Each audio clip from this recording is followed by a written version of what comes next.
Hello, hello, hello, hello, hello. Let me just adjust that. Oh, and my Lego man's fallen over again. Oh, mind you, it's probably because I've shoved a load of book pages next to him. Stand up, you lazy little git. Hello, welcome to my stream. And yeah, it might not be this session, but the plan is today to sign off Still Life. So I have in my hand, I've read through them all, and there's not much I don't think that needs changing.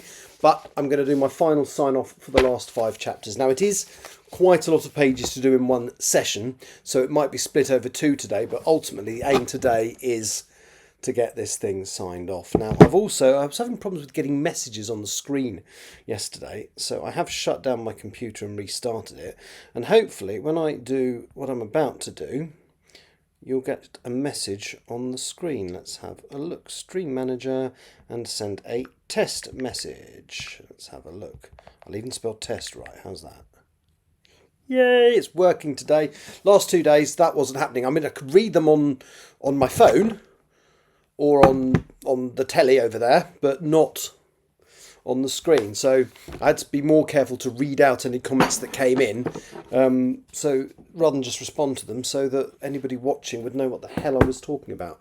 But yeah, now the first thing I'm going to do before I launch into, because of course my brain doesn't really want to be doing this today, because this is the big day where I can get everything signed off, and my brain's going, oh, you don't really want to do this, do you? And I don't know quite why, because I know my reluctance to complete Empress of the Trees was because that's a one-off story. I won't get the chance to spend proper time with those characters again. Whereas this was intended, Still Life was absolutely intended as a one-off. But I fell in love with the characters so much. Well, I fell in love with the characters in Empress of the Trees. But it is designed to be a one-off story. There isn't really... Basically, I don't want to write stories in a post-apocalyptic. Pardon the contradiction, because it's technically not an apocalypse if there's people around after it. But you know what I mean. I really didn't want to write a story set in that post-apocalyptic type world.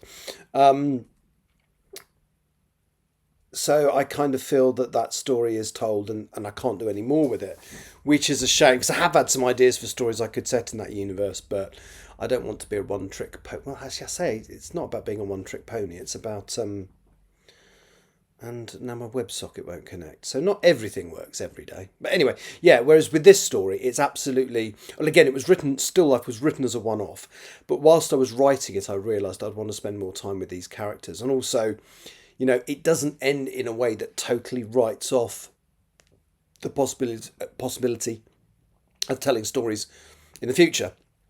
And indeed, before I finished, I think the second draft of this, or maybe the third, I had decided what was going to happen next. And so Still Life is the first book in what is currently planned to be a trilogy. So Still Life, which hopefully I will sign off today, will be followed by Self-Portrait, which will be followed by Blank Canvas. Self-Portrait and Blank Canvas are one story, but with a natural sort of cliffhanger midpoint, which will make it work okay as 2 books, whereas this book is absolutely a one-off, a self-contained story. So if I didn't decide to write any more, I would delete a couple, because there's a couple. So basically, when I realised I was going to spend more time in this universe, there was a character that I designed for the second book for Self-Portrait, that's very, very important, very, very influential in the Sutherland Institute, and it made 0 sense if she didn't turn up at some point in this book. It would make no sense if she was just this very important figure was suddenly there for the second book. So I added Lady Khalida Desai, the Masked Lady, to this book, and it had some unintended consequences. So when I wrote the final chapter, which is almost an epilogue, I might call it an epilogue. When I wrote it, it kind of felt, there was one scene that was already there, but I just added a moment to it which made it extra powerful, which was an unforeseen consequence of, and also because I've decided what Lady Desai is about, what her agenda is, because I know what's happening in the next book, I was able to drop a couple of points into this one that are effectively teasing what might happen next. It's not given all the answers by any means because we still have no idea who she is and what her background is. Obviously, I do. But yeah, anyway, before I go on to all of that and trying to sign off this book, I thought I would. Ooh, damn it. I've just closed a window, which is annoying because I wanted to leave it open on purpose because I wanted to show you something. There we go. So before I do that, I went to Chester Zoo the other day. If you listen to my podcast, you will know this. And I just thought I'd share with you some of the pictures on here. Now, why is that not connecting? Why will my WebSocket not connect? Right, I'm just going to try something which should be safe because you can't see anything on the screen. So tools, WebSocket server settings. Now you can't see what I'm about to do. It appears you're currently streaming. Do I want to activate? Yes, because should we want to show your connection info? No, I'm not going to show my connection info. I'm literally just going to try and get my WebSocket to work. Do you want to say, oh yeah, now why is that working? I'll call it the backup socket. That is working now, that's good. Can't type, but backup socket home. Done. Right, let's get rid of that off the screen and now do what I was hoping to do, and that's go to this view. So I've created an extra special view just for this. So I'm going to talk through my little visit to the absolutely gorgeous Chester Zoo, and being typically me, the first thing I saw at Chester Zoo was a whale, but it was in the sky, as you can see. Now, why did this excite me so much? Well, I'm airline crew. I'm interested in aeroplanes, and it was very, very strange. A friend of mine, the friend I was with, basically said, oh, what's that? Pointed at this enormous aeroplane. Now, I knew about the Airbus Beluga. I'd never seen one. So it was like, oh my goodness. By the time I got my camera out, it had landed. So I was like, oh, okay. And sort of I watched on Flight Radar to see if it would take off again soon. And it did. It was only on the ground for 75 minutes. And it took off again, but nowhere near where we could get a good photograph of it. And then later on, we were having a little tea break. We'd been wandering around. We decided to have a cup of tea. Well, I think it was a cup of coffee, actually. My friend goes, oh, that sounds like... very good, very good at recognising sounds, clearly, because she's like, that sounds like the Beluga again. And I was like, oh, don't be silly. It wouldn't be another. Whoa! And looked at it, and there it was. And I had my camera out this time, so I kind of ran round the corner away from the trees and got that shot. And it turns out, because I was thinking, well, why would there be two Airbus Belugas? Because this is their giant transport plane. They use it for moving, well, big bits of aeroplane around, because what they do is they manufacture all the different bits of the planes in different sites and assemble them in various places. And it turns out that Chester Airport, they have a factory where they make the wings for all of their big aircraft. I think it was a 320, 350, 380 and one other, 340 or 330, I can't remember which. The Beluga is an adapted 330, I believe, so it's probably the 330. But anyway, so they were basically loading wings, and I don't know how many wings you can get in one aircraft, but basically it's an enormous freighter. So that was quite cool. So yes, I saw a whale at the zoo. Then we saw various other bits and pieces. The butterfly zone, whatever it was, there was a butterfly house. Absolutely gorgeous. And I didn't actually use my so that previous picture was taken on this camera. Let me just quickly show you. So I've got this absolutely gorgeous digital SLR by Canon, and I actually have a very good zoom. Well, not very good. I mean, there are better ones out there, but I have a zoom lens. This isn't the zoom. Well, it is a zoom lens, but it's not the zoom lens I used on the day, because the zoom lens, as you'll see from the photos I'll show you in a minute, allows you to get very up close and personal. However, this picture, because we went into, it's very humid in this zone, and my camera, my glasses completely steamed up, and if I got the camera out it would have done exactly the same, which happened to me in Singapore actually. Last time I was in Singapore I went and took some gorgeous photographs, but it took me about an hour for the camera to adjust to the because I kept my room air conditioned. Well, my room is air conditioned and I keep it quite cool, But yeah, so I'm very pleased with that picture. That's of a butterfly, and there's another one. I mean, that is absolutely gorgeous. I forgot to note down the type of butterfly it is, but isn't that beautiful? And isn't the detail stunning? I mean, can I zoom into it? Yeah, I mean, just look. Look at that. In fact, yeah, that the Instagram picture doesn't really give you the detail. But then saw some other things. There was this amazing, this isn't a tarantula, but it must be related to the tarantula. So I saw this very impressive spider.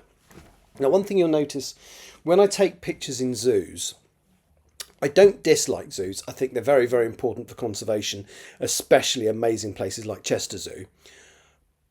But I don't particularly like taking photographs of animals that look like they're in captivity.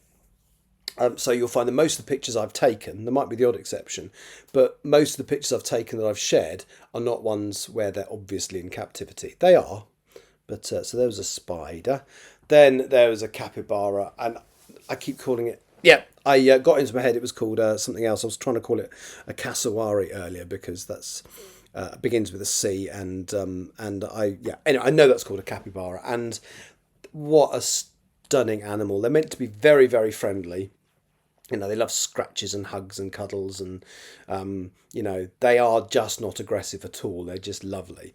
So I would love to meet one. There is apparently in Tokyo a capybara. You know, you can get the cat cafes. Well, apparently there's a capybara cafe. I absolutely want to go to one of those, although I think you have to book so far in advance. I don't know whether that'd be feasible. This was a big, I'm not quite sure what he was, but I just tried to work out what the hell use those teeth actually were. Now, again, it looks like I'm up close and personal. I'm not. I'm on a bridge looking down on him. But again, just the power of a nice zoom lens. Good picture that. The penguins were so much fun. And again, you can kind of see that it's not, from the colour of the water, that it's not a natural outdoor habitat, but I don't care. And these two were having a lot of fun. They were actually, did mad zoomies when we were there, like stuff you think, I didn't realise penguins could move that bloody fast, but because basically I would have sat there for an hour to get the perfect shot of a zooming penguin leaping out of the water, but there was too much else to see at Chester Zoo. But that was a lot of fun. This was a miniature flamingo. Picture's not as good as it could be because I was actually having to take pictures through a mesh fence, so it does affect the quality of the picture. But you can't really see, that's come out quite well because of the focus. You can't really see that there is a quite thick mesh fence in the way. Quite enjoyed taking that photograph. This wasn't a zoo animal, literally. All of the ducks around here are just little shits, basically. They love coming up and saying, oh, can I have some food from you? So this one, literally, we sat down. I think we'd only got something to drink, but obviously they're used to people eating as well. And this one literally came up and started hovering around. It was behaving like a pigeon or a seagull. Apart from the aggressive, but it was just, it was very, very funny. And he just sat there waiting for us to give him food. Is it him? I think that's the him, isn't it? We didn't. The absolutely gorgeous mandrills. Again, I like this picture because there's no bars in it. It's a shame I never got, because he was wandering the way he was wandering, he never actually looked at me. And I never got the chance to. You know, I would love to have had a picture looking at his face, but unfortunately that wasn't possible.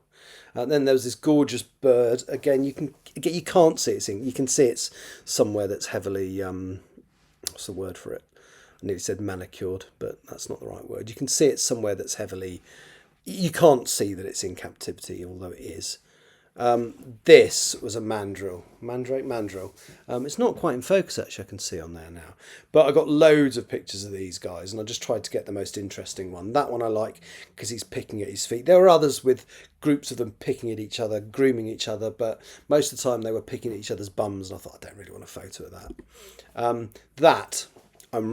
What I like about that picture, again, you can't see it's a captive animal. But it's the reflection for me that makes that picture. I'm really proud of that. You know, the fact got the reflection underneath, I think that's just gorgeous. And I almost prefer the fact that it's a close-up of the eye and the snout and doesn't show you the whole body. I'm really pleased. I think that's just a great picture. A couple more than man. One of them's looking directly at camera. And again, you can kind of see their own captivity there. It's not my favourite picture, but I just love that the character. He's looking directly at me as I took the photograph. So that's really cool. And then I think this next one is my favourite. Oh, is that an orangutan? But just look at the character in that face and the wisdom in those eyes. I mean, that's just, I love that. Just so proud of that picture. Let's move him across that way slightly. So yeah, there we go. That was my day out at Chester Zoo with a friend of mine, which I really enjoyed. I thought I'd just share some of my pictures with you. But anyway, right, time to do some writing. I don't know if anybody's actually watching. Nope. Well, we'll crack on. So, this chapter is a short one, so I'm going to do at least 2 chapters now. This one is a very short one. I'm just going to move the camera, should I say the laptop, back slightly. The printing quality of this is terrible. I'm going to read quite a lot of it off screen because I need a new toner. Desperately. Actually, this one doesn't look too bad. Are there any bits missing? Or if there are, I can read it off the screen. So I shall get me... So this is chapter 29, The Calm. Outside a sports centre in Perth in Scotland, a fierce wind howled, blowing litter across the almost empty car park, swirling it around by the closed doors. There were lights on inside, and there were 2 cars in the car park. They were soon joined by a taxi. Meredith Lawson stepped out of the car, swiftly followed by Saywood, who was wearing her black leather jacket. The icy wind and the harsh cold bit at her exposed skin. She watched impatiently as Geraldine and Jagbir climbed out of the car, too slowly for her taste, along with another man who they had met at the airport. Their flight had almost been cancelled. The weather was so unpleasant in Inverness that, when they had arrived on the flight from Birmingham, the crew seemed frantic to turn the aircraft around quickly in order to return for the Midlands before Inverness Airport was closed. Saywood had looked at the departure and arrivals board before they'd got into the taxi, and all of the flights due to depart that day, including the return flight to Birmingham, were marked as delayed or cancelled. The driver had not stopped talking about the severe weather warnings and state they were mad to be out on the road on this wind. In this wind, he was not wrong. Saywood pushed up the steps to the main doors of the centre. Rushed up the steps. Saywood rushed up the steps to the main doors of the centre and pushed her way in, and everyone but James, who was paying for the taxi, dashed in behind her. Once out of the cold, Saywood took a look around her. There was a poster on the wall advertising the establishment as the home of Scottish curling. She had no idea what that meant. James shot through the entrance a few moments later and brushed his fingers through his hair as the doors closed behind him. "Nice out there, isn't it?" he said with a grin. He was a man in his mid-40s, but looked much younger than that. There was a youthful energy to his demeanour, and his hair was suspiciously devoid of any grey. A member of staff entered through the doors at the opposite end of the room. She was a short, fussy-looking woman in her 50s with bobbed silver hair. She smiled. "Are you with the Sutherland Fisheries Institute?" she asked. Her voice had a hint of a local accent, as though she'd moved into the air and absorbed some, but not all, of the dialect. Saywood frowned at the use of the word fisheries. Meredith nodded. "We are. We're rather late thanks to the weather. The flight was almost cancelled." The lady nodded. "Well, it's harder to make 50 cups of tea and coffee using one kettle, but we managed," she said with a grin that automatically changed Saywood's first impression of her. "If you would follow me." She led them through a door and into a corridor, and at the end of that, I'm going to just change the wording slightly there.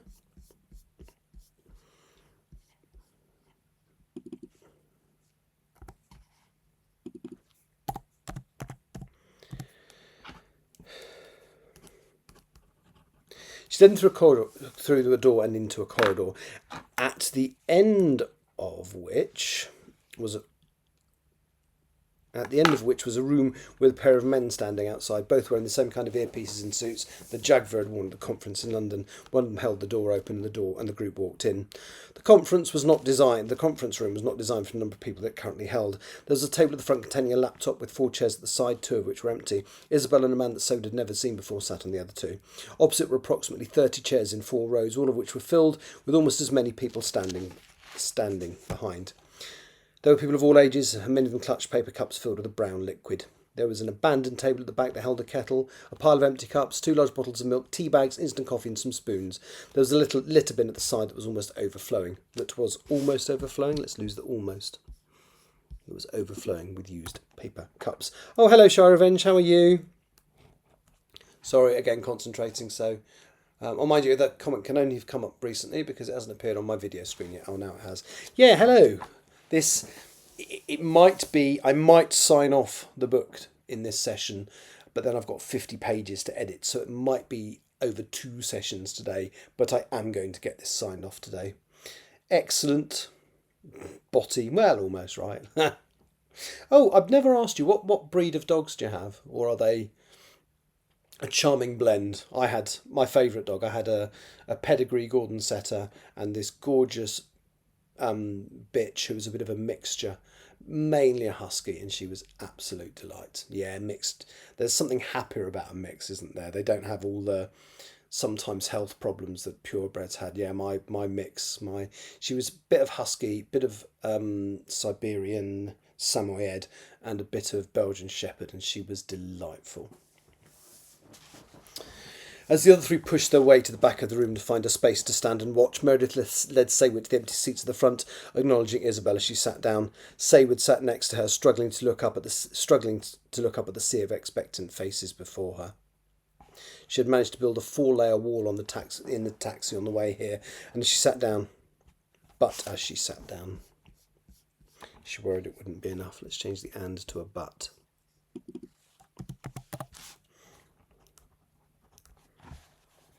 The hubbub in the room settled as the man sitting next to him stood up. "Welcome, everyone," he said. "Sorry for the delay. Can't help the Scottish weather." There was a muffled chuckle around the room. "We need to get straight to business," said the man. He said. Let's say he said.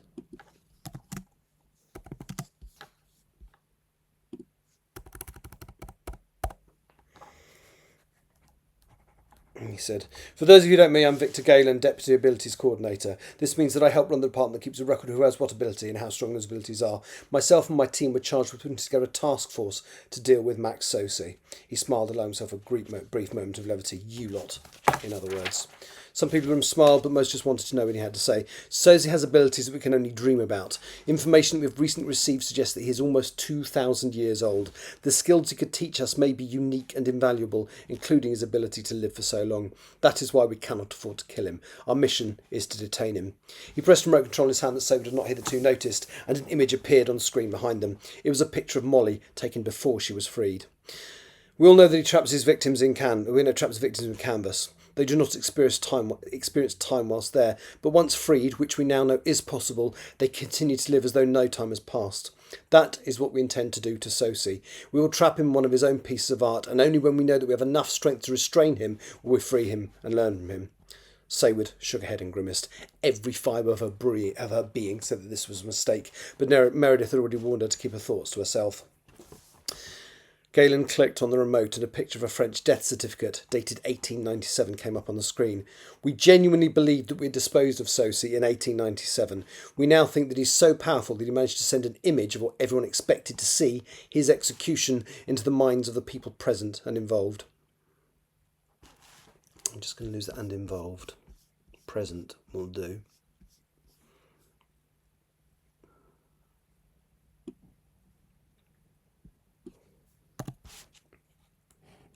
And his execution, sorry, I was doing that sentence. "We now think he is so powerful that he managed to send an image of what happened, of what everyone expected to see, his execution, into the minds of the people present, and simply walk away. We've been in blissful ignorance about his survival until approximately 1 month ago. The only way we can take him is with sheer force of numbers. That is why there are so many of us. Tomorrow we are going to storm his property, which lies approximately 24 miles northwest of here. You are all strong in and have been practicing the 2 skills that we need to take him down. These are the ability to transmit a huge amount of mental noise, enough to stop him from being able to form thoughts of his own, and the ability to control the movements of others. You will congregate outside his house, and half of you will begin to send out the noise. We can only control the movements. We can only control the movements of people in a direct line of sight, so all of you must storm the house to prevent him from moving. Once he is held in place, Isabel will enter the building and trap him in the painting." Saywood frowned. Then why do you need me?" she whispered crossly at Meredith. Meredith looked at her.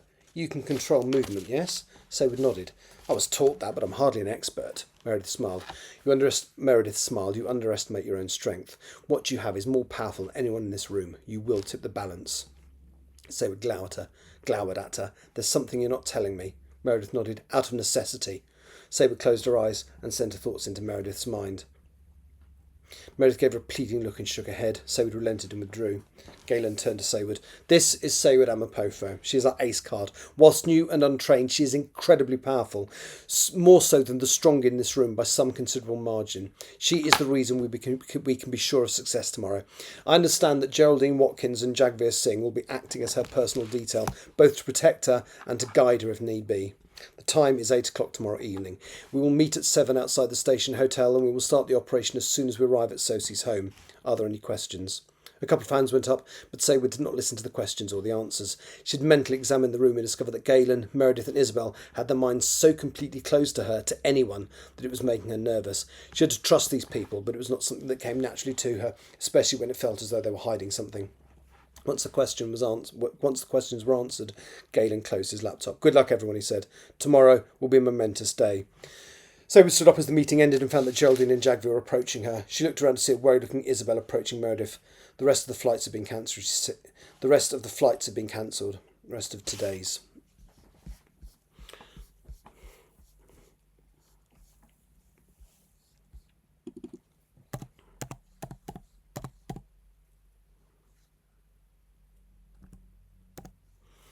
She said, her obvious worry showing on her face.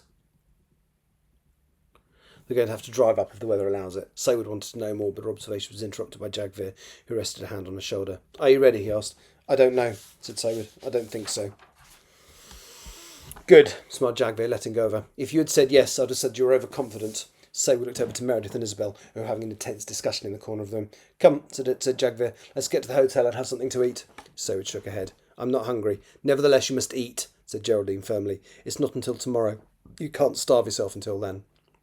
One by one, or in groups, people left the meeting room. Geraldine and Jagveer took Saywood outside, and as they left, she glanced at Meredith and Isabel. There was something odd about their behaviour, Saywood thought to herself. Not just odd, but downright wrong. Saywood spent most of the rest of the day by herself, despite the attempts by both Jagveer and Geraldine to coax her out of a hotel room, which was small but comfortable. It had 2 single beds squeezed in next to each other. I think I stopped in a little Scottish hotel when I was writing this bit. I think I was on a work trip, so it's probably Aberdeen. It had 2 single beds squeezed in next to each other, then a tiny office with a desk, minibar and television set all close to the window. She had glanced at the view outside and decided she did not care for it, so had immediately drawn the curtains. Her suitcase was lying open on the bed, closest to the window, and a few items had fallen out as she dug through the contents to find her toiletries. She now stood in the bathroom looking at her reflection in the mirror. She thought she looked as though she'd aged horrendously in the last few weeks. Her eyes seemed tired and there were wrinkles on her forehead and around her eyes that she'd never noticed before. She half expected to find grey hair, and out of paranoia she examined her tight braids, but she did not locate any. She left the room only once to go to the gym, where she spent 40 minutes on the only treadmill until the accusing glances of other patrons caused her to climb off and retreat to her room. There she ordered room service, ate the food unenthusiastically when it arrived, and finally went to bed feeling drained. It was only just gone 8 o'clock, she realised. In 24 hours they would be approaching Sosie's house. In 25 it would probably all be over. Either they would stop him, or they would be dead. It seemed he had an aversion to actual killing, but when 50 people determined to end your existence descend on your home, what other choice is there? I've written that in a weird tense, so...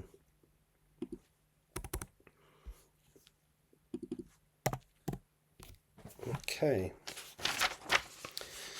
So we'd woke up at 5 o'clock and was unable to sleep further. At 6, I'm going to say at 5 o'clock in the morning, the next morning.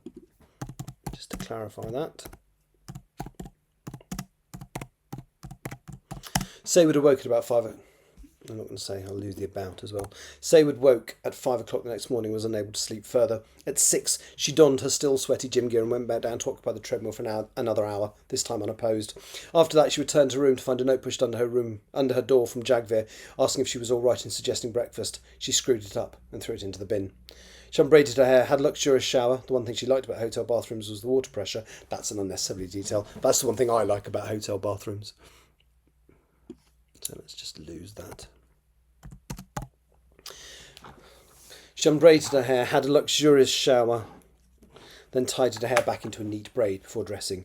Feeling slightly guilty, she then dug the screwed up note from Jagvir out from the bin, saved the mobile number to her phone, and sent him a message asking if he'd gone to breakfast yet. He responded that he was in the restaurant, that he was alone, and that she was welcome to join him.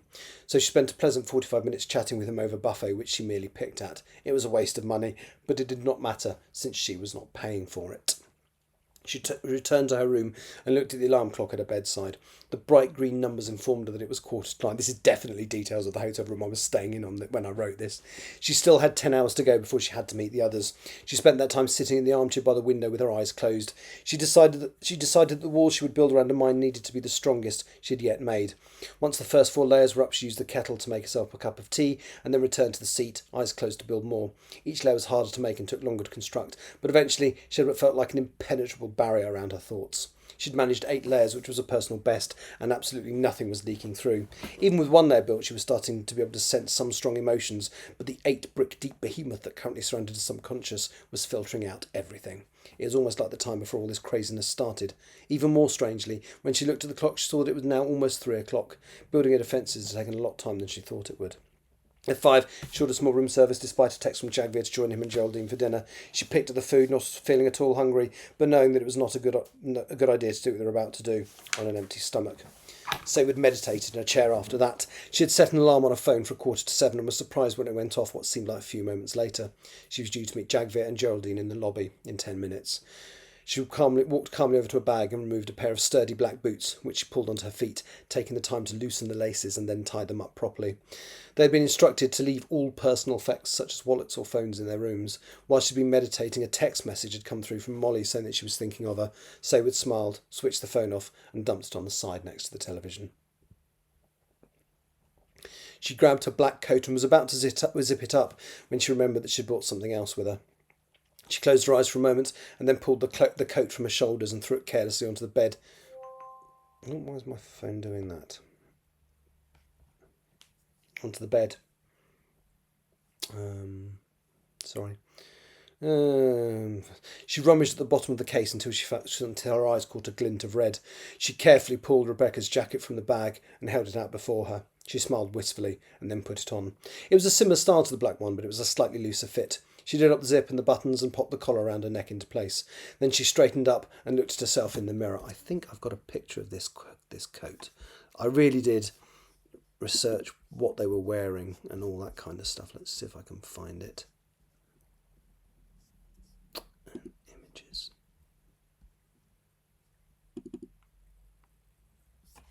There we go.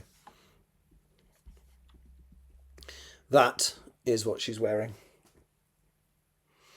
She's wearing the red version now.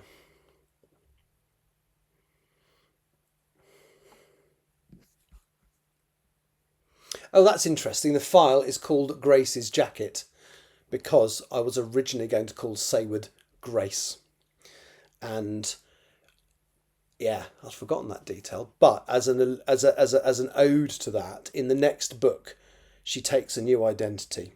And the name she calls herself is Grace. So I have kept Grace, but obviously it isn't actually her name. Anyway, that's her jacket. Well, it's Rebecca's jacket.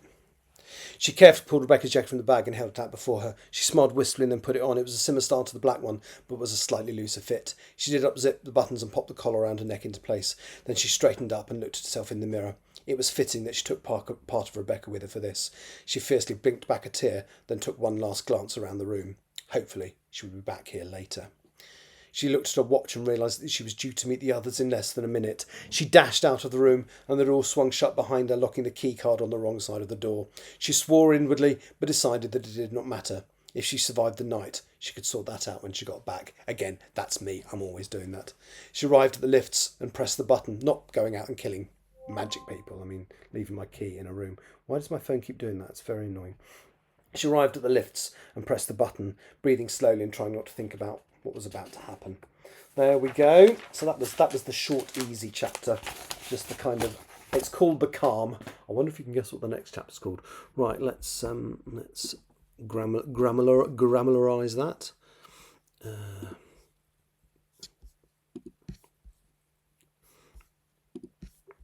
And have I got it already open? No, I haven't. Oh, I've got a picture of a monkey. Right.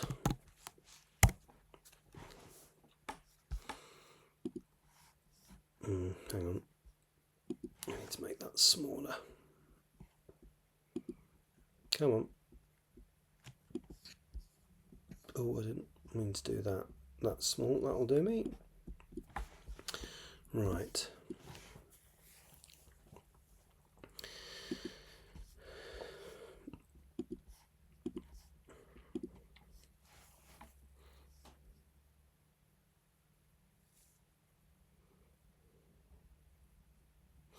Do you know what? I've really overstated the fact that we're in Scotland in other parts, so I think I'm going to just delete that.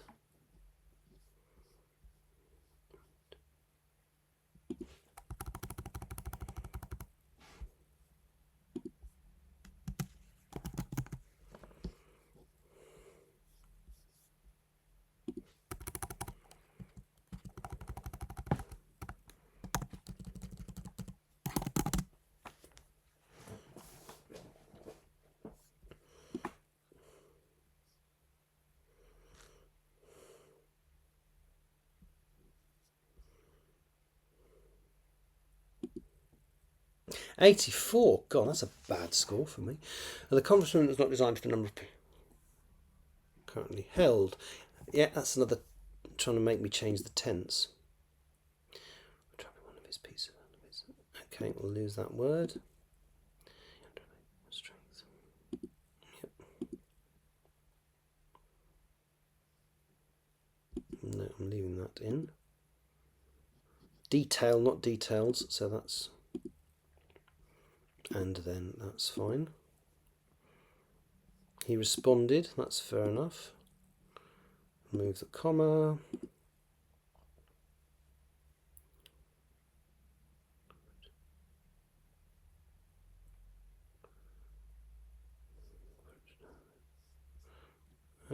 Yeah, okay, go on then.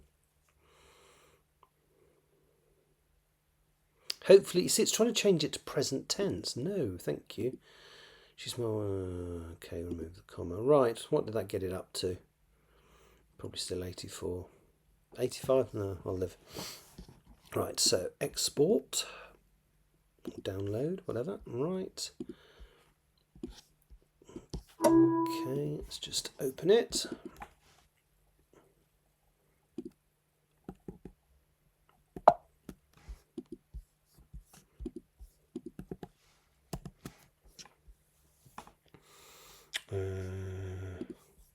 Okay.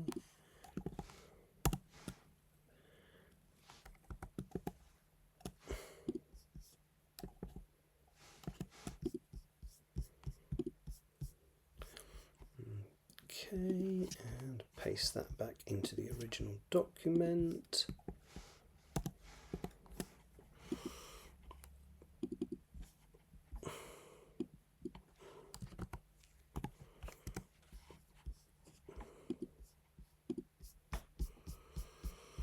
Right, chapter 29, signed off. Let me just drag those files because I don't need to keep them because I'm worried that at some point I'm going to open the wrong file, not notice, and paste the previous chapter in, which is, I think, what I did with chapter 1, because technically I need to revisit chapter 1 at some point. I might try and do that tomorrow, actually.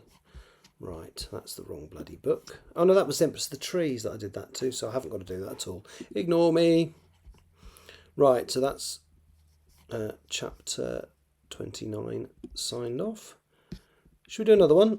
Okay, so chapter 30.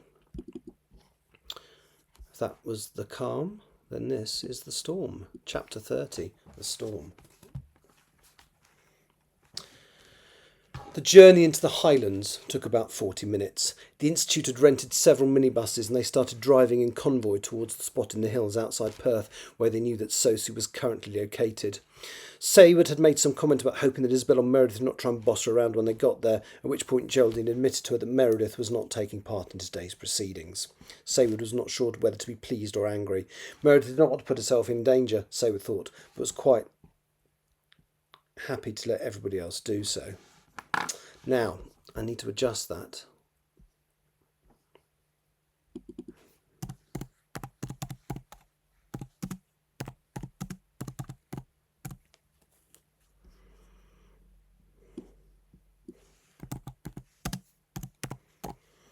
because I think that directly contradicts something that was said in here. It does, but there is a little reason for that. It's not just a cock-up. The 4 buses stopped about half a mile from the entrance to the property. It was the closest they could get without risking being observed, and 50 people climbed out onto the side of the road. The buses turned and headed back the way they had come. They were going to stop in some lay-bys and passing places until they were needed to take people away once this was over. If they were needed to take people away, Saywood thought to herself gloomily.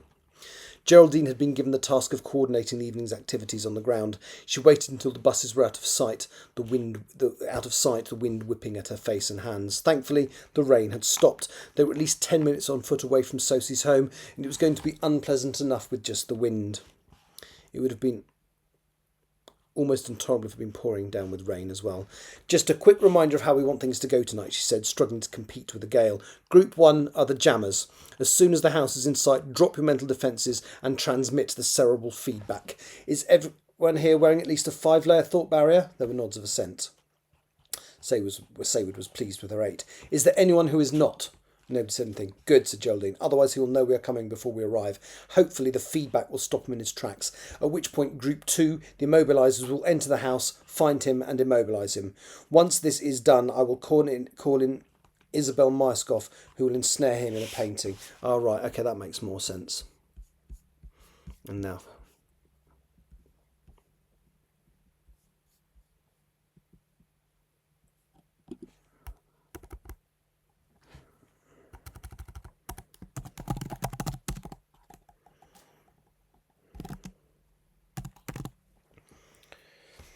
Which painting? Asked James from the back. That's for me, Jagvir and Saywood to worry about, stated Geraldine. Once the immobiliser inside the house, the jammers should also enter, leaving 3 people outside to watch the drive.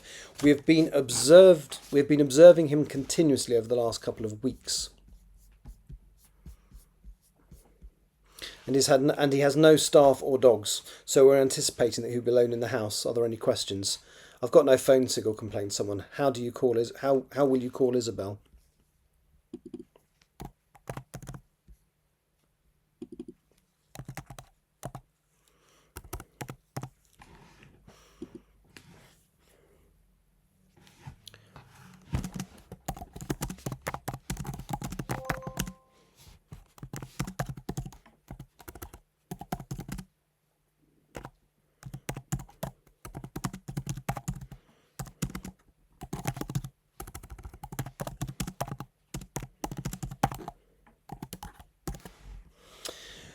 I've got no phone signal, complained someone. How will you call Isabel? Jagvir and I have satellite phones, said Geraldine, tapping a pocket, and you were told to leave phones behind. Switch it off now.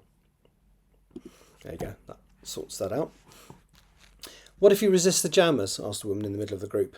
We have done extensive tests, said Geraldine.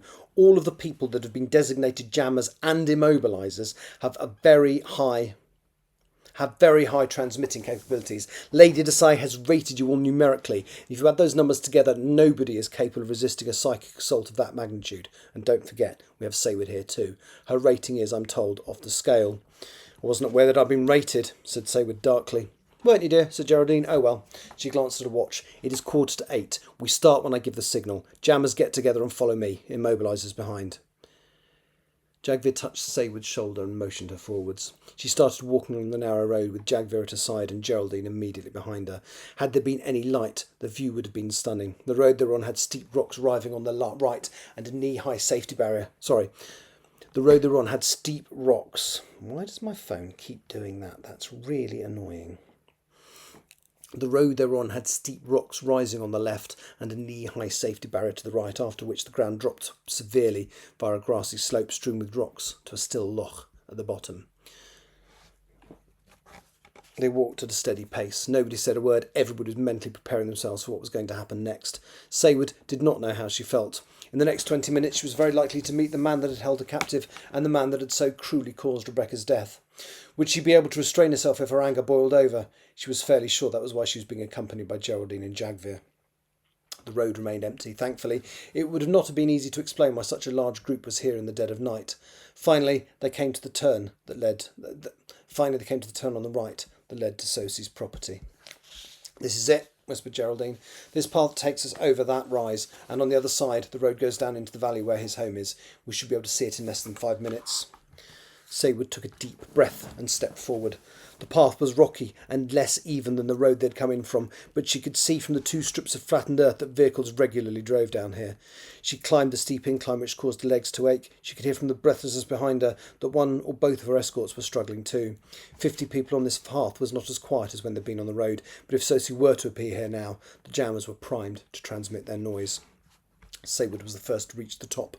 The path wound off to the right, and she turned the corner past a large rocky outcrop. And as she turned the corner past a large rocky outcrop, she looked down and saw the house for the first time. There were some lights on upstairs and downstairs. Jagvir tapped her shoulder again and indicated that she should step back. The jammers, more than 20 of them, stepped ahead, with Geraldine at the front. The group walked carefully and as silently as they could down the long slope, which meandered towards the garden and the house. "Have they started yet?" whispered Saywood. "No. They will wait until they get to the bottom if there is no sign of movement," said Jagvir. "Come." He waited until the jammers were about 20 paces ahead of them, then signalled for Saywood and the Immobilisers to follow. Saywood and the Immobilisers is my new rock band, by the way. No, it's not. There was palpable tension within the group. They were almost at the point of no return, although aborting had never been part of the plan. The 2 groups walked as quietly as they could down the stony track towards the house. When the jammers got to the end of the curved track, they stopped. They formed a line next to some rocks, keeping the path empty so that the Immobilisers could get past them easily. Saywood watched as Geraldine raised a finger, then nodded. In unison, the jammers closed their eyes for a few moments. Saywood watched, wondering if she would feel anything, but her 8-layer defence was working. And also it's not aimed at her. A couple of people in the group behind her winced and closed their eyes to quickly add another layer or 2 to their defences. It was hard, and if they had no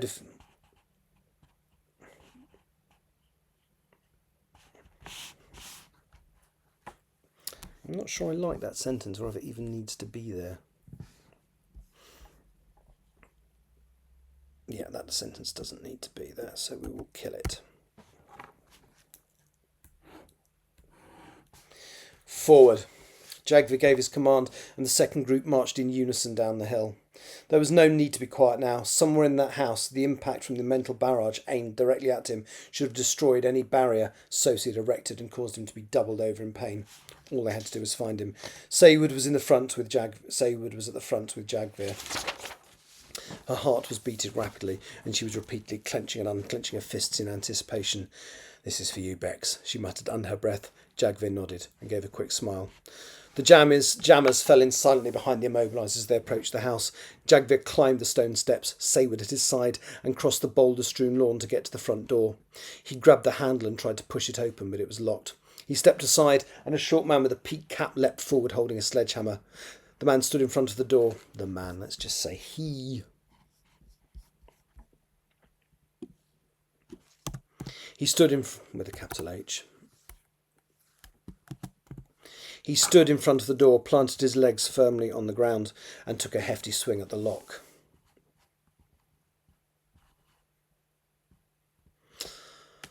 There was an almighty crash, but the door remained shut. The man smashed the sledgehammer again, and this time Saywood could see a dent in splinters, but the door stayed steadfastly closed.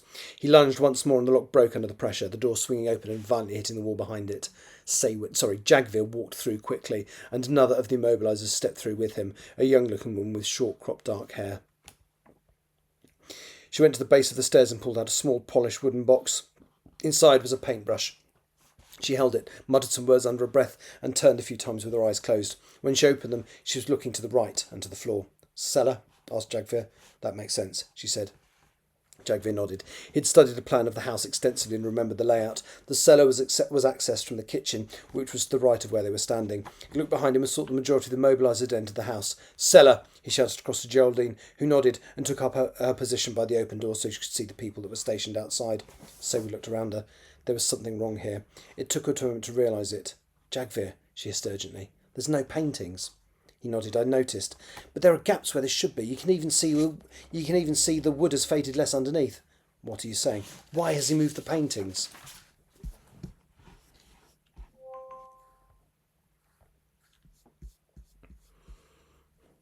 "Maybe he's cleaning them?"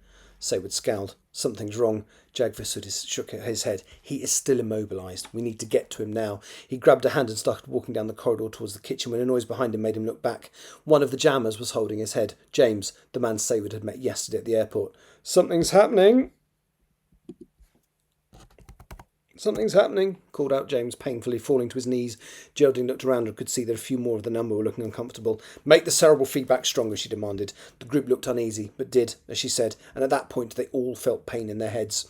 James collapsed to the floor, blood gushing from his nose. He started fitting. Another of the jammers rushed forward to help him, but soon found they could move. Geraldine, called Jagger, what's happening? He's pushing it back at us, cried Geraldine. That's impossible. He can't be that strong. Find him now. I don't think we can take much more of this.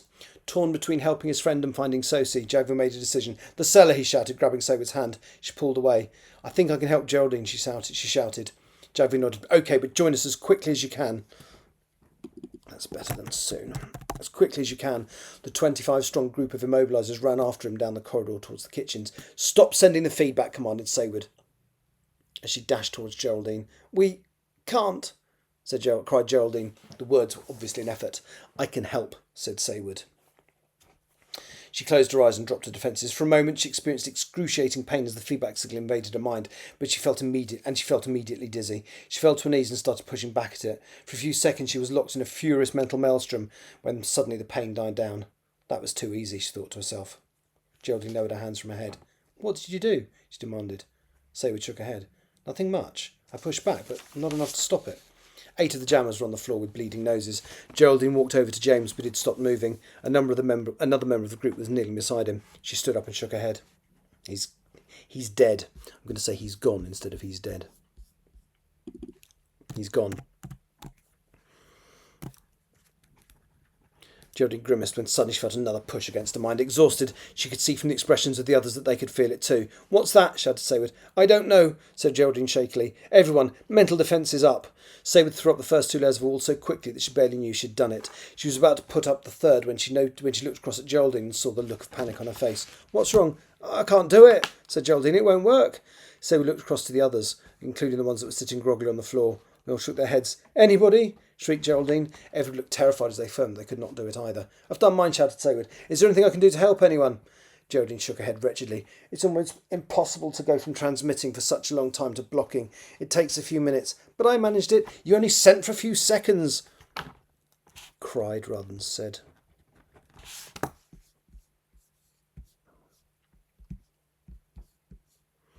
Okay. You only sent for a few seconds, cried Geraldine. There was a clear pain in her face now. Go and help the others. You don't need to see this. A tear rolled down her face. See what? Get out! Shouted Geraldine. The man to the left screamed as blood shot forcefully from his nose and mouth, and he fell lifelessly to the floor.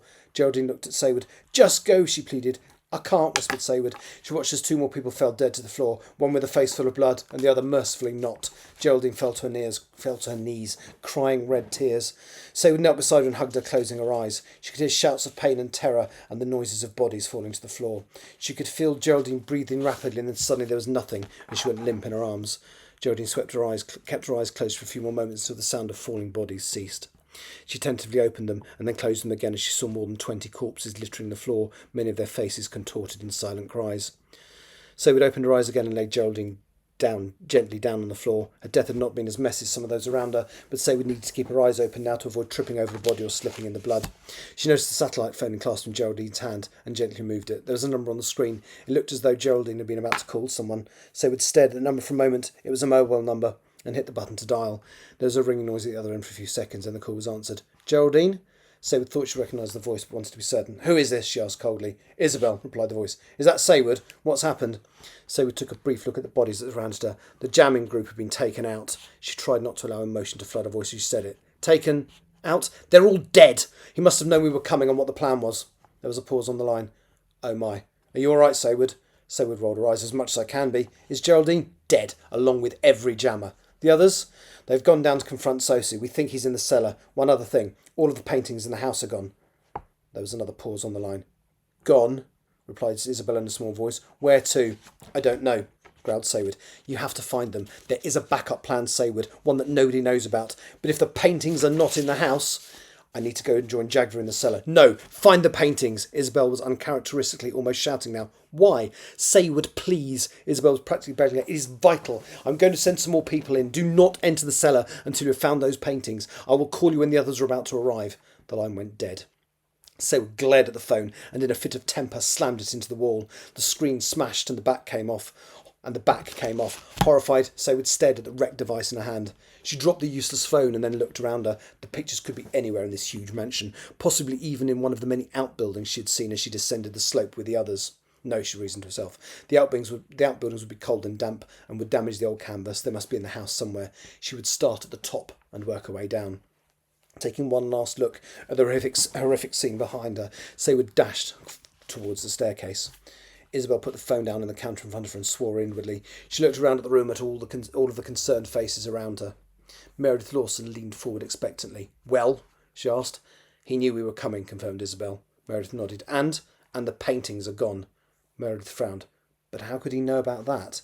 Isabel shrugged and squeezed her eyes together. He's killed all of the people sent in to jam him. She hit the table in front of her in frustration. All of them! She allowed her emotions a few brief seconds to intensify, then reined them in. Which leaves us with a problem. Saywood doesn't know about the backup plan. Geraldine was going to give her a message from me, which should have given her the information she needed to work it out for herself. But the paintings are gone. Meredith stood up and walked over to Isabel. Does Sosie know about the backup plan? Isabel shook her head. I don't know. There are very few people that could have given him that information, snapped Meredith. All of them are in this room. I ask you again. Does he know about the backup plan? I don't know, shouted Isabel. Because, said Meredith slowly, if he does, then nobody other than Sosie is going to leave that house alive. Saywood is looking for the paintings now. What if he destroyed them or moved them away from his home? Isabel shook her head. Then, as you say, everyone there will die. Call her back now, snapped Meredith. Give her the information she needs. It's too early. If Sosie sees it in her mind... Meredith shook her head and interrupted. If Saywood loses hope and he kills her, then all of this will be for nothing. Those that died will have sacrificed themselves for nothing. They didn't know they were sacrificing themselves, muttered Isabel. Meredith glared down at her. Now is not the time to question our methods. Get hold of Saywood, give her the message, and hope that it's not too late. Hang on, I just need to put a contraction in there because, as usual, my characters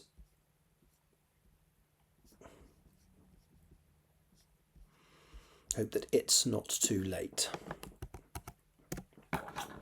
Isabel shook her head and picked up a phone. She dialed, waited a few seconds, and ended the call. It's out of service. Try again, demanded Meredith. Isabel attempted to make the call again, but to no avail. Meredith sat back down, swearing softly under her breath. She closed her eyes for a few seconds, then looked back to Isabel.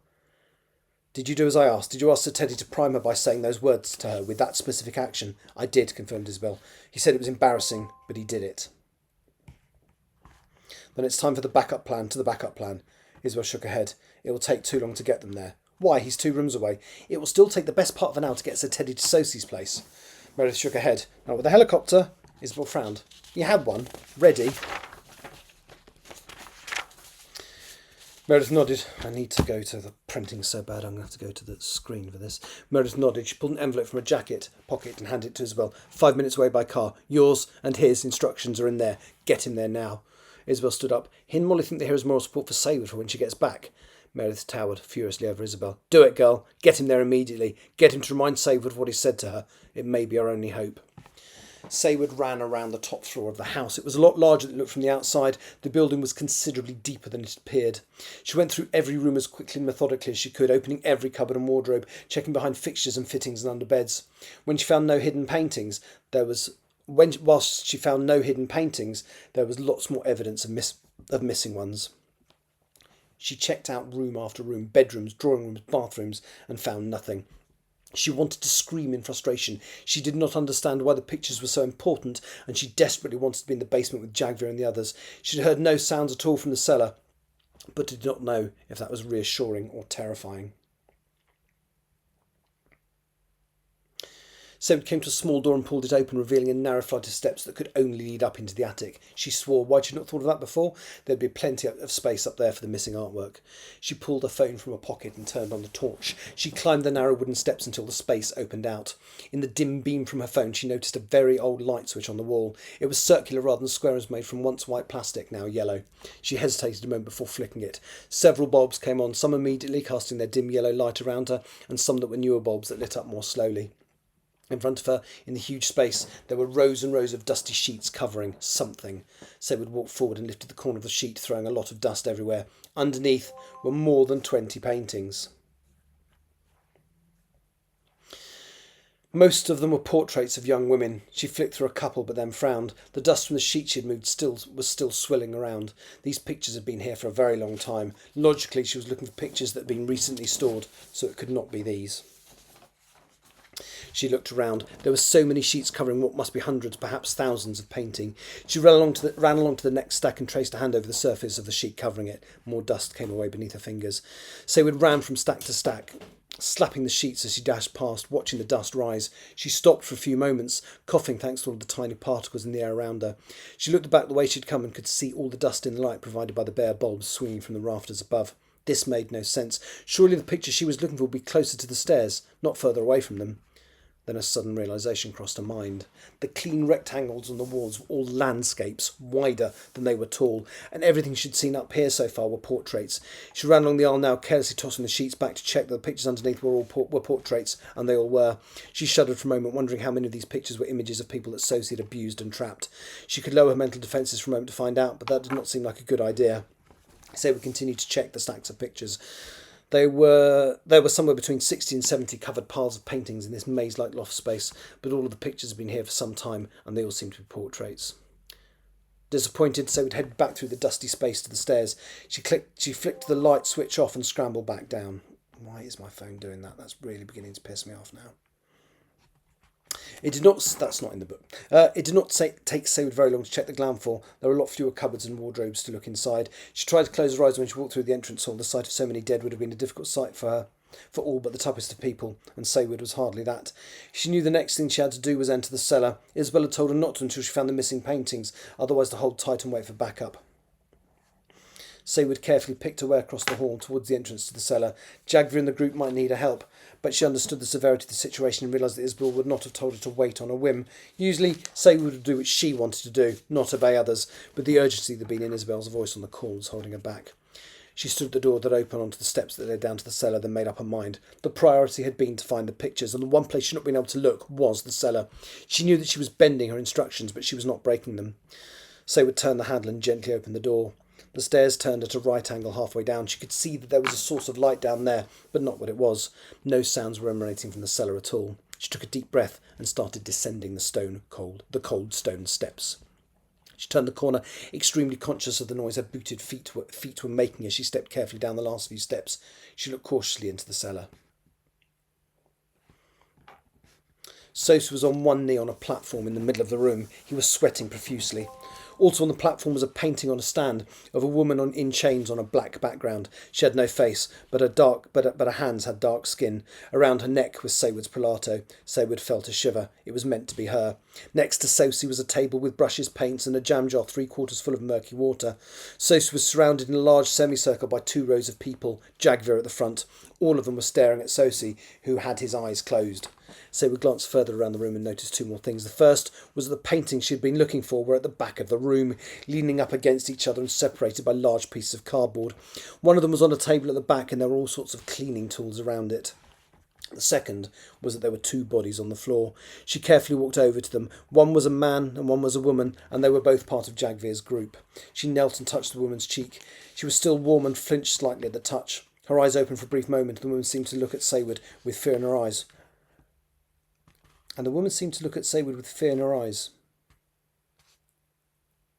Oh no, I've read that wrong. And the woman seemed to look at Saywood with fear before her eyes closed again and she lost consciousness. Saywood reached for a pulse and was reassured that it was strong and steady, if a little fast. She checked the man on the ground and found he was in the same condition.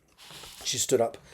As she stood up, another of the group fell to the ground. "Help us!" gasped Jagvir from the front. He's taking us out. He's taking us out. He's taking us down. Would be a better way of saying that.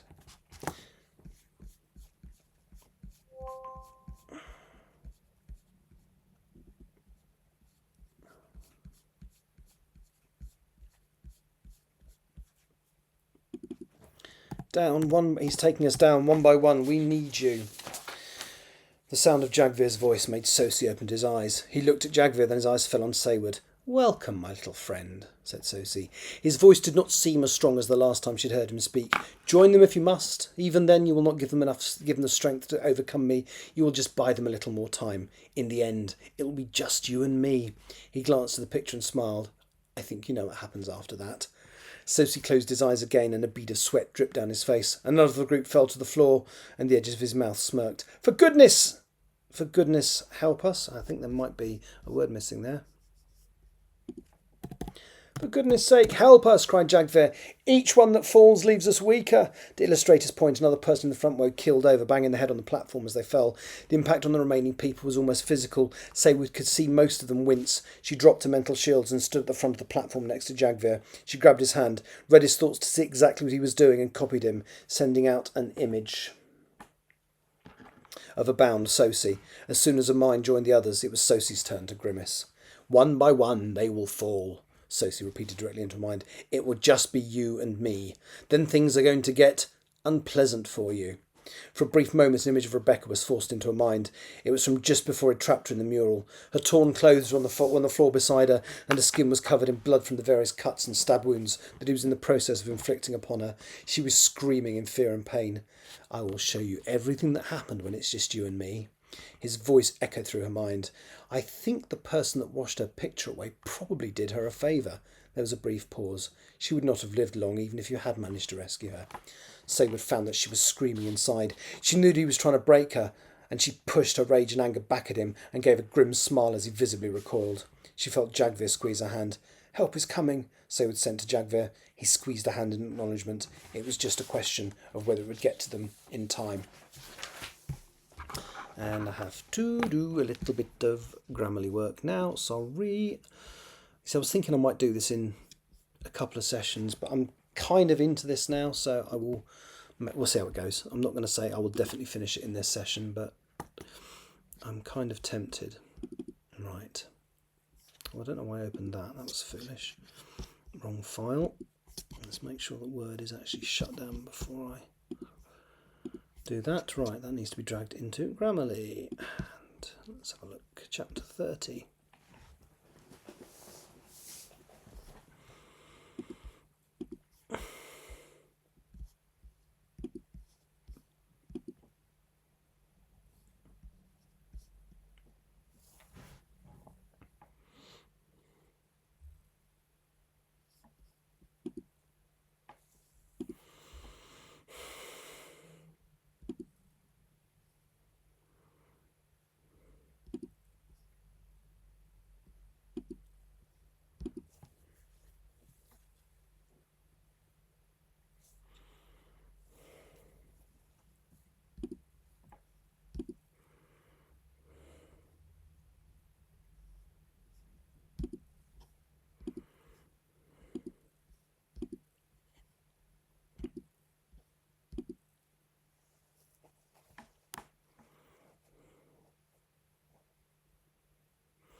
And again, it's trying to change a word incorrectly.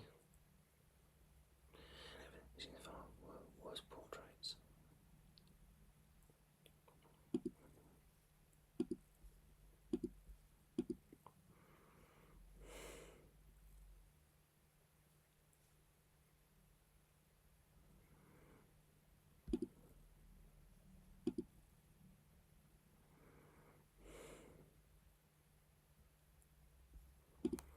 Right. Good. 87 as an end score. I will live. Right. Okay.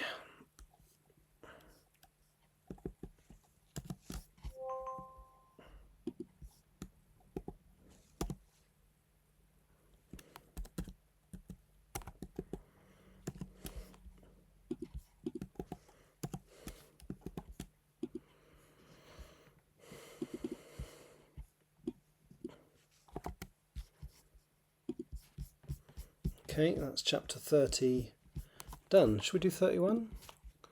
Let me just drag it into the right folder.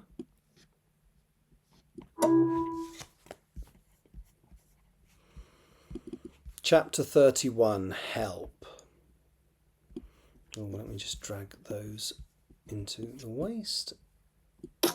Right, chapter 31, Help. Sir Teddy sat in the helicopter with a blanket over his knees. This was an unexpected development. He had not been consulted about taking an active role in today's proceedings. He looked out of the window but could see little, just the occasional light from a lone house as it passed below them. The thought that he might come face to face with Max Sosi, his former tormentor, was causing him a considerable level of anxiety. Molly was opposite him, and next to her was Nathan Walsh wearing an earpiece. When Isabel had asked Sir Teddy to go to Sosi's home and deliver a message to Sayward, Molly knew how dangerous it was and refused to let him go unless she accompanied him. She had almost changed her mind when she realised that the journey was involved. She almost changed her mind when she realised that the journey involved going in another flying machine. She had not enjoyed the flight up here, but her loyalty to Sir Teddy was stronger than her fear. Just. What exactly have you got to say to her? Shouted Molly over the noise of the rotors. I am to remind her of a conversation we had when she was convalescing after the dry run. Hopefully it was out of character enough for her to remember. And they planned to use you to do this all along? Sir Teddy shook his head. I don't know. They did not suggest as such. It is much of a surprise. This is as much a surprise to me as it is to you. Has something gone wrong? Sir Teddy closed his eyes. I fear it must mean that, yes. Molly nodded. She looked across at her friend and could see that he was nervous, scared even, so she tried to break the tension. What did you do that was so unusual? Molly asked. Sir Teddy gave a nervous smile. I kissed her. Molly's eyebrows raised in astonishment. Oh, just on the back of the hand. I felt a little foolish doing it, but it had to be something that I had never done before, something that she would remember. Molly had a big grin on her face. That's hilarious, she said with a giggle. You've never kissed me. She felt a lurch as the helicopter started to descend and put her hand over her mouth. The black-clad security man beside her looked on impassively. Neither had said as such, but Molly had the distinct feeling that he and Sir Teddy already knew each other. We should be on the ground in the next minute, shouted Walsh. Sir Teddy nodded. Although he knew what he was doing was necessary, he had no idea what his message meant. The helicopter shook again, and Molly looked as though she was going to be sick. Sir Teddy reached out his hand and grabbed hers. It's just windy, he said. We are perfectly safe, I promise you. He pulled her further towards him and kissed the back of it. Just in case I don't get a chance later, he said awkwardly. Molly grinned nervously as the helicopter descended further. She could see the ground clearly now, and the house was just 50 metres away. She closed her eyes and withdrew her hand. They were here. This was it. The helicopter touched down softly on the grass area before the house. Walsh opened the door and jumped out first, then took Sir Teddy's wheelchair from where it had been secured during the flight and placed it on the ground. He offered his hand to Molly, who climbed down before looking up and shuddering at the sight of the rotating blades above her head. Walsh, meanwhile, had jumped back on board and picked up Sir Teddy, sitting him on the lip of the door, before jumping back down and lifting him across to his wheelchair. Molly was carrying the tartan blanket, which she placed over his knees. Walsh released the brake on the chair and pushed it away from the aircraft towards the steps. Once they were clear, he waved to the pilot, and moments later the helicopter soared gracefully into the air before heading back the way it had come. That's amazing! Yet cried Molly over the din. Sir Teddy nodded and looked uncomfortably at the short flight of stone steps before him. Walsh noticed what he was looking at and shook his head. There's a slope up their side, the hulking Scot stated, and pointed to the right before pushing the wheelchair in that direction. As they moved, he turned to Molly. Both of you talk me through what we're going to do. It was not a request based on ignorance. It was not a request based on ignorance, Molly realised. Walsh wanted to be certain that they both understood their roles. We believe they're in the cellar, said Sir Teddy. You will get me to the cellar door, at which point you will carry me down. And I'll follow with your wheelchair, said Molly. Almost, said Walsh. I'll be checking what's going on downstairs before we do that. Sir Teddy nodded, wondering what the Institute had told Walsh. All three of them were in the unfortunate position of only knowing what message had to be delivered, not what the consequences of what its delivery were, or what to do if Sayward did not understand. They got to the front door, which was slightly ajar. Walsh put on the brake of the wheelchair and motioned them back. He pulled a revolver from his jacket, causing Sir Teddy to frown. He had been assured there would be no weapons. Walsh approached the door and pushed it open gingerly. Before him lay more than 20 bodies. Shaking his head, he hissed, "One moment," back to Sir Teddy and Molly, before going into the hallway and undertaking the grim task of clearing a path through the corpses wide enough for the wheelchair. There was not enough time to remove them completely, but he did make the effort to reposition the ones with the bloodiest faces so that their dead eyes were looking away. He went back to the door. "It's not very nice in there," he said. "Are you going to be okay, miss?" Molly had been warned that she might see some dead people. Sir Teddy looked over to her and took her hand. "How many?" he asked after a brief pause. "More than 20, said Walsh. Sir Teddy looked over to Molly, whose lips were quivering. "We have to get through there, my dear," he said gently. "We have to get through there, my dear," he said gently. "We have to help Sayward, or 20 could just be the start." Molly nodded bravely, her eyes wet with tears. Walsh looked at them both. Come, he said. He opened the door fully and pushed Sir Teddy over the lip and through. Molly stepped in behind them, trying not to look around her, but failing. She gulped, and tears started streaming down her face. Sir Teddy grasped her hand again and pointed to the far side, and the corridor that led to the kitchen. Walsh started pushing as quickly as decency allowed, and Sir Teddy and Molly were guided through the grisly corridor. Molly did her best not to look at the scene around her, but neither could she keep her eyes fully closed. The passageway that Walsh had created was not much wider than the wheelchair, so to walk beside the chair and keep hold of Teddy's hand was tricky without tripping over one of their unfortunate predecessors. There was a rather young-looking man with red hair who was lying face down, and all Molly could think of about when she saw him was Alfie. He had died during a so-called final push, shot in no man's land and left to die. His body had never been returned, and mere months later the war had ended. Molly accidentally caught sight of another body, then swallowed. It was Geraldine. She had also died at what may have been the end of her war. The walk through the hall, which took perhaps 30 seconds, seemed to go on forever, but when they finally stepped into the kitchen, Molly let go of Sir Teddy's hands, closed her eyes and took a few deep breaths before opening them again. Walsh was standing outside the door that led down to the cellar, Sir Teddy with him. Molly rushed over to them. "Are you all right?" asked Sir Teddy. Molly shook her head. "All I could think of was—" Alfie interrupted. "Alfie and St. Quentin." Molly sighed, her face reddened and streaked with tears. "Yeah." Sir Teddy took her hand again and gently kissed it. "You are a wonderful, beautiful and brave young woman. I wish I was 50 years younger. Before we go downstairs, I just want you to know that even when I was 7, when I told you I wanted to marry you, I meant it. Finding you alive has been literally the highlight of an eventful life. I wanted you to know that, just in case things don't go well."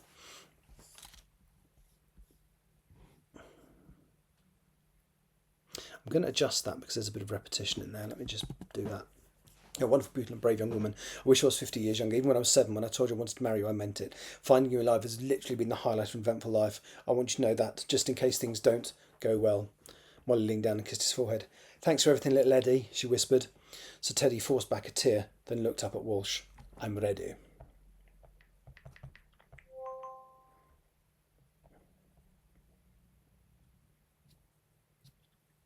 I just worked out I can stop my bloody phone doing that stupid thing it's doing. Hang on, let me just do that. There we go, that should do it. I'm just going to send another little test message, make sure that's still working. I'll find out on my phone. Oh, yes, it is. Lovely.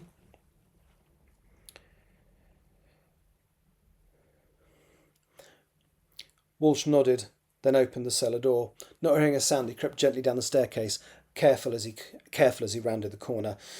What he saw was strange. About 24 people were lying motionless on the floor, with 3 more on their feet in front of a raised platform upon which another man was kneeling. Everyone seemed to have their eyes closed. A man in a turban was holding hands with Sayward as he watched the third person standing gasped and slumped to the door.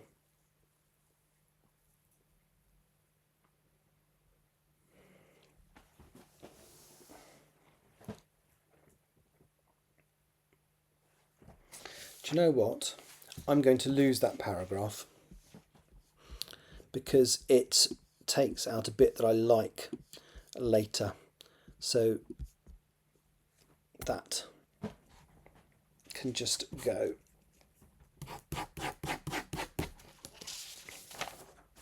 "I can't hold on for much longer." Jagvir felt the third person withdraw from the gestalt, leaving just him and at Sayward. He knew that he was almost spent as well, and that most of the work was being done by the young woman next to him. When he fell, which would be in mere moments, she would only last a few seconds longer. Jagvir could feel Sosie's attack start. He had taken people down one at a time, and now it was his turn. He perceived what felt like red-hot knives stabbing through his brain, and then, on top of that, the images of what Sosie had done to Rebecca flooded through his mind as well. He felt sick. He had not known the girl well, but the depraved and humiliating way she'd spent her last few hours were almost too much for him to bear. Jagvir tried to bat the images away, but he was not strong enough. He risked opening his eyes for a moment, and could see the grin on the face of the monster before him. As though sensing that he was being looked at, Sosie opened his eyes and glared back at Jagvir. "Just you left?" he said out loud. "And when you fall, Rebecca's fate is going to seem like child's play compared with what I have in mind for that." He gestured at Sayward, then grinned and licked his lips before closing his eyes again. Jagvir also closed his eyes, but the pain and horror were too much for him to take. He pushed back with every tiny piece of mental power that he had left, but it was like a minnow swimming against a tsunami. A tidal wave of raw mental force flooded over him, and his brain shut down. Jagvir fell to the floor. The moment he let go of Sayward's hand, she keeled over too. Saywood landed on her knees. She opened her eyes and saw Sosie's feet in front of her before one of them kicked her savagely in the face. She shrieked and fell backwards. Sosie straightened up. He was not his usual composed self. The strain of what had just happened to him was visible on his face. He took a cloth from the table in front of him and wiped it across his brow to dry it, unintentionally leaving a small streak of blue paint across his forehead. So even the best the Institute has was not quite enough, he said, taking a few deep lungfuls of air to allow his breathing to normalise. He took a step forward and pointed at the painting on the stand. This has been reserved just for you, my dear. Saywood raised her head. Blood was streaming from her nose. You knew that we were coming? Sosie was starting to regain his composure. Oh, yes, little witch. You were betrayed. Someone called Isabel plainly wanted me to know what was happening, so she sent me a little gift. He leaned down and stared into her eyes. I did enjoy my little gift, almost as much as I enjoyed your friend Rebecca. Saywood wanted to jump up and physically attack him, but she was too exhausted. In a way, Rebecca was grateful to me, he said with a sneer. I know what you did to her. I know that you coerced her into a relationship that she would not otherwise have chosen. Although she did not enjoy what I put her through, there was one side of it that was grateful that at least her final experience was with a man. He grinned, his face now inches from hers. Those last screams were not only pain and fear. Saywood wanted to claw at his face, but she had no energy left. She could feel his presence looming at the front of her mind. She could also sense hundreds, perhaps thousands of terrified people frozen in the moment of agony. When she'd been in the attic, she'd been unable to feel the terror emanating from those terrible portraits. They were at least 3 floors above her, but now she felt as though she were trapped in a room with hundreds of his victims from many centuries. So she walked carefully over to the door that led to the stairs and closed it. So here is what is going to happen to you. Saywood had raised herself to her knees, Saywood had raised herself to her knees, so as he walked back to the flat platform, he savagely kicked the back of her legs. She fell to the floor again, and as he did so, Sosie grabbed her by the arms and dragged her up onto the platform. He walked to the dark corner of the back of the room and returned with a large metal petrol canister. He stood watching her as he removed the top and then walked to the piles of unconscious people on the floor. He started pouring the clear liquid over them as Saywood watched in horror. Once everyone on the floor was covered in fuel, he poured what was left over the canvas in front of him. I'm going to hurt you, he said.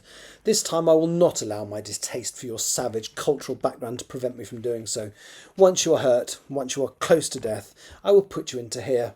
He pointed to the painting with a flourish. And then fire will cleanse me of my crime. He gestured round him. Nobody will ever rescue from this picture like you did little Molly Clark. He faltered as he said the name, then continued. Your institute will never find me again. We know where all of your homes are, said Saywood. Okay, whatever that did to shut my phone up didn't work.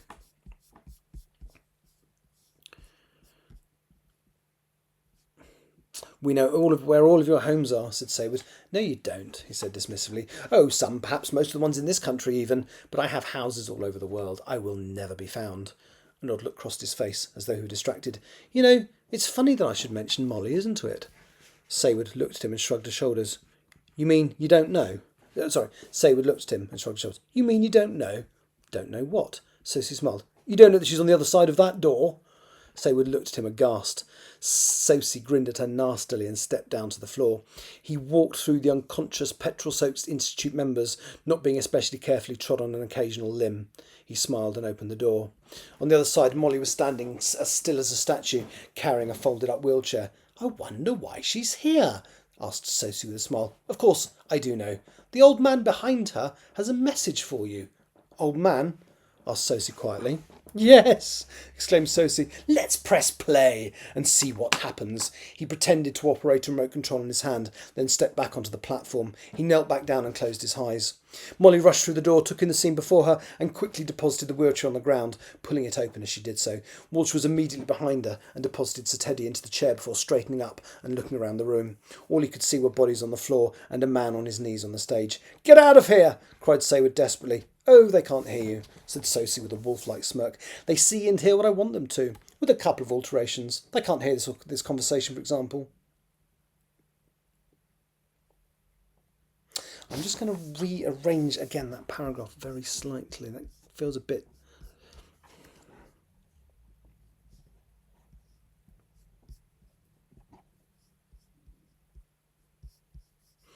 So let's put that...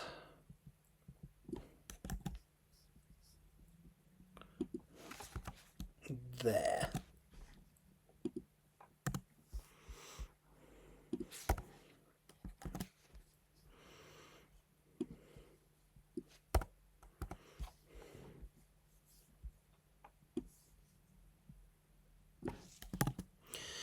They see and hear what I want them to, said Sosie with a wolf-like smirk.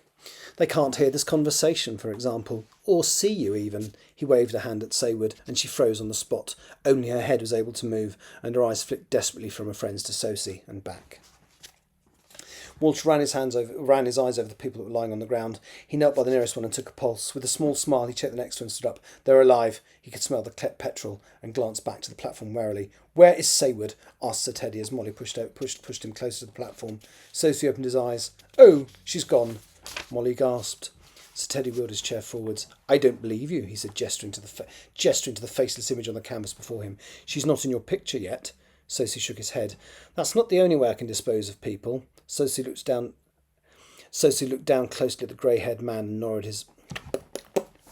This is why I might take a short break, because that's not the only way I can dispose of people. Sosie looked closely down at the grey-haired man and narrowed his eyes. I know you. Why do I know you? Sir Teddy had been warned not to think about his past, because the moment he did, Sosie would be able to see it too. However, it was impossible not to, and for just a brief moment his mind flashed back to the last time he saw Sosie as the man hacked at his legs. It was less than a second, and then he filled his mind with poppy fields. But it was not enough, I'm going to say, but it was too late. Rather than not enough. But it was too late. So you lived, exclaimed Sosie. He glanced down at the wheelchair. After a fashion, anyway.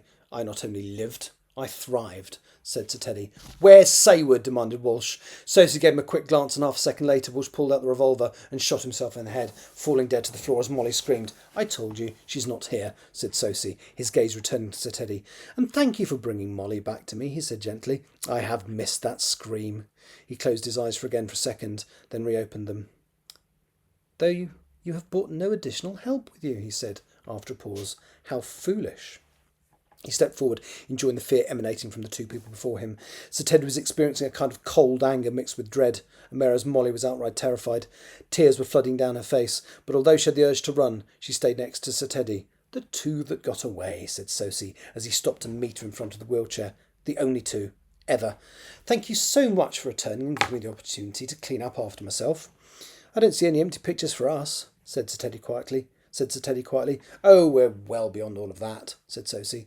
Until the last few weeks, it had been centuries since I actively ended a life. I had vowed never to kill again, but as you've made me break my promise... You killed Rebecca, Sayward screamed, but Sosie ignored her. A moment later, an odd look seemed to cross Molly's distraught face. And there's a typo there. And I need to charge my iPad because it's acting as a control center for this, and the battery's nearly gone. Right, let's just... There we go. Right, let me just make this correction. Find it on the screen. An odd look. There we go.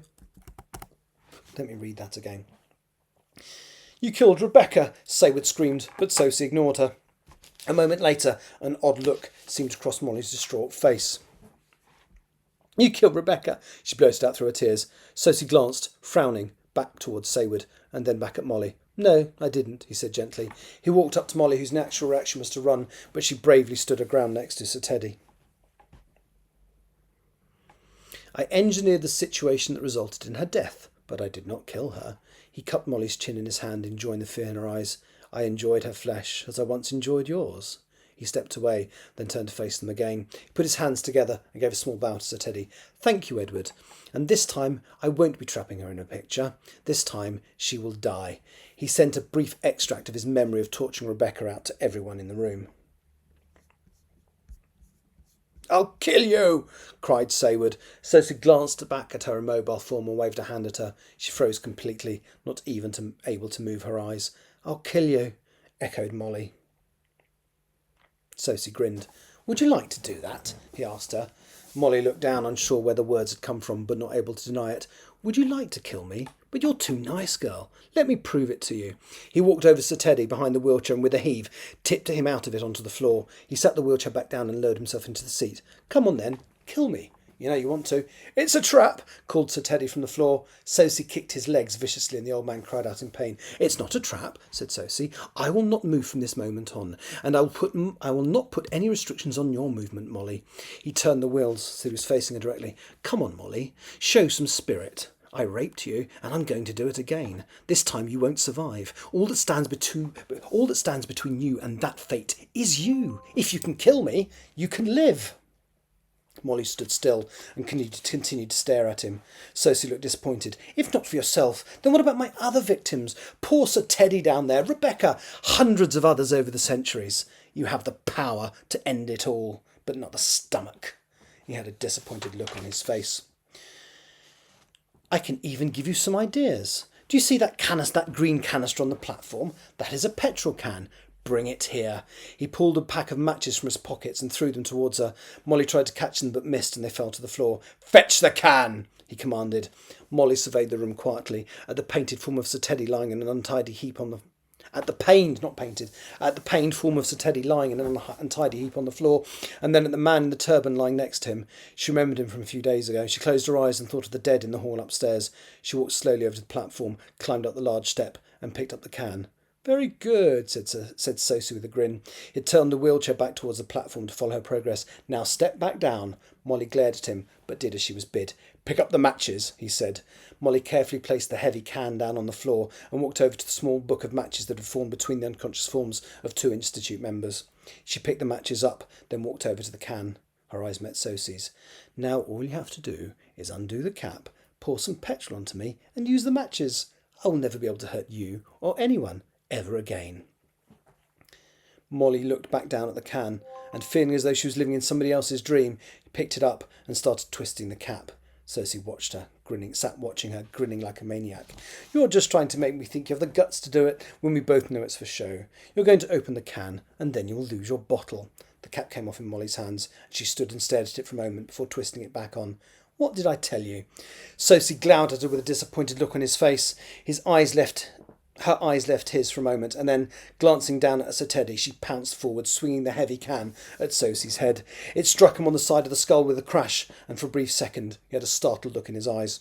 Molly moved slightly to her right and swung the can again, this time smashing him in the mouth. She heard teeth break, but his words had unlocked a savagery in her that she had not known existed. Enraged, she struck him again and again, and as his head slumped forward, she smashed at the rear of his skull as hard as she could, only stopping when she realised that the back of his head had caved in. She screamed, threw the bloodied can away from herself, and collapsed into a heap on the floor. "Bravo!" She heard a voice from the platform and the sound of applause from a single pair of hands. She opened her eyes and was horrified to see an uninjured Sosie on his platform, walking towards her, clapping sarcastically. Eyes wide, she looked down at the wheelchair and saw Sir Teddy. His head was misshapen and bloodied, and whilst he appeared to be breathing, blood was pouring from his mouth, and there was an unpleasant gurgling noise every time he took a breath. "I didn't think you had it in you, my dear," Sosie said, and raised his eyebrows.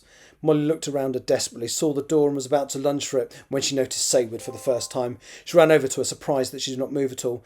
"Edward had a message for you," Molly cried through her sobs. Saywood could not move at all, but she tried to open her mouth to speak. It took every ounce of her strength to fight the force that Sosie was using to hold her in place, but she managed. "What was it?" Molly's eyes widened, but she shook her head. Molly's eyes widened, and she shook her head. "I don't know. I'm sorry. Sir Teddy was going to kiss your hand. That's all he told me." She fell to the floor. "It's all been for nothing." She glanced back at the terribly injured man in his wheelchair and started sobbing. See, the thing is, I do like my characters, but I don't give them a nice time, do I? Right, let's do the Grammarly, and then I will move on to the next chapter.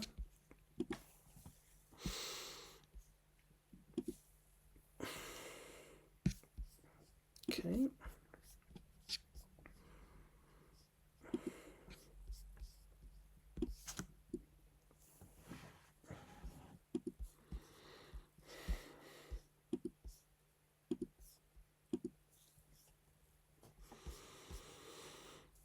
What score is this giving me? Oh, 87 to start with. I'll have that. You can see the ground clearly now. Yep, I'm keeping that. Yep, accept that. Remove the comma.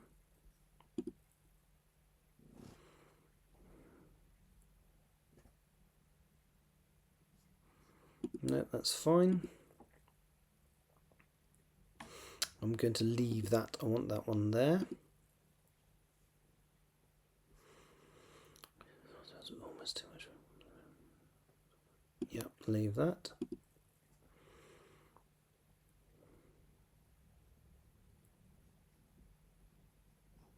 Nope, I'm going to leave that.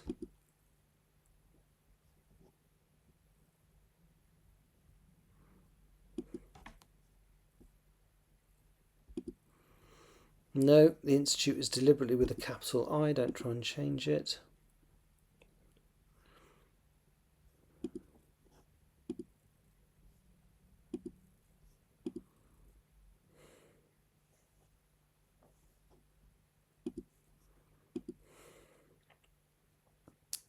Giving me the opportunity to clean up after myself. No.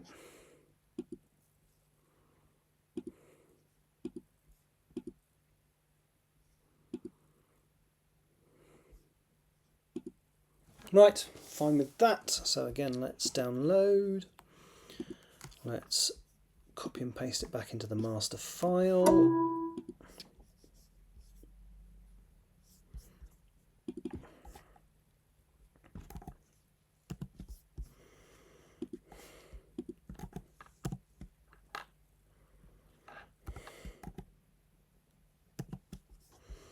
And finally, let's paste it into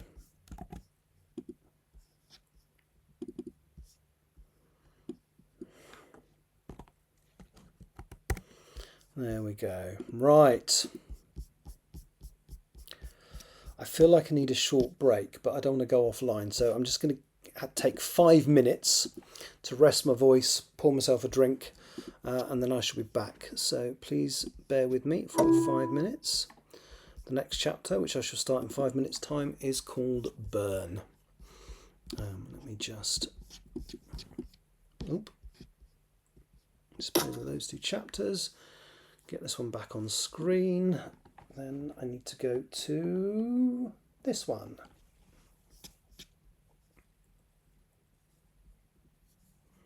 And I'm going to turn the microphone off for a moment as well.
Okay, let's continue. Sorry, I just needed a short break there. So let me get that back on here. So we're going to do chapter 32 now. Is anybody with me, by the way? I can see maybe one person is. Right. Anyway, let's do this. Chapter 32. Burn. Sosie stepped down from the platform, walked over to Sir Teddy and smiled. "You saved me a job there," he said to Molly, still gesturing at the still form. He blinked, and when he looked up he was aware of Saywood glaring at him, then twisting her head around to look at Molly, who had collapsed onto the floor. "You're moving," said Sosie with a hint of irritation in his voice. "You're tired," said Sosie angrily. "We are so close. Not close enough." Sosie looked wearily at the bodies on the floor around him.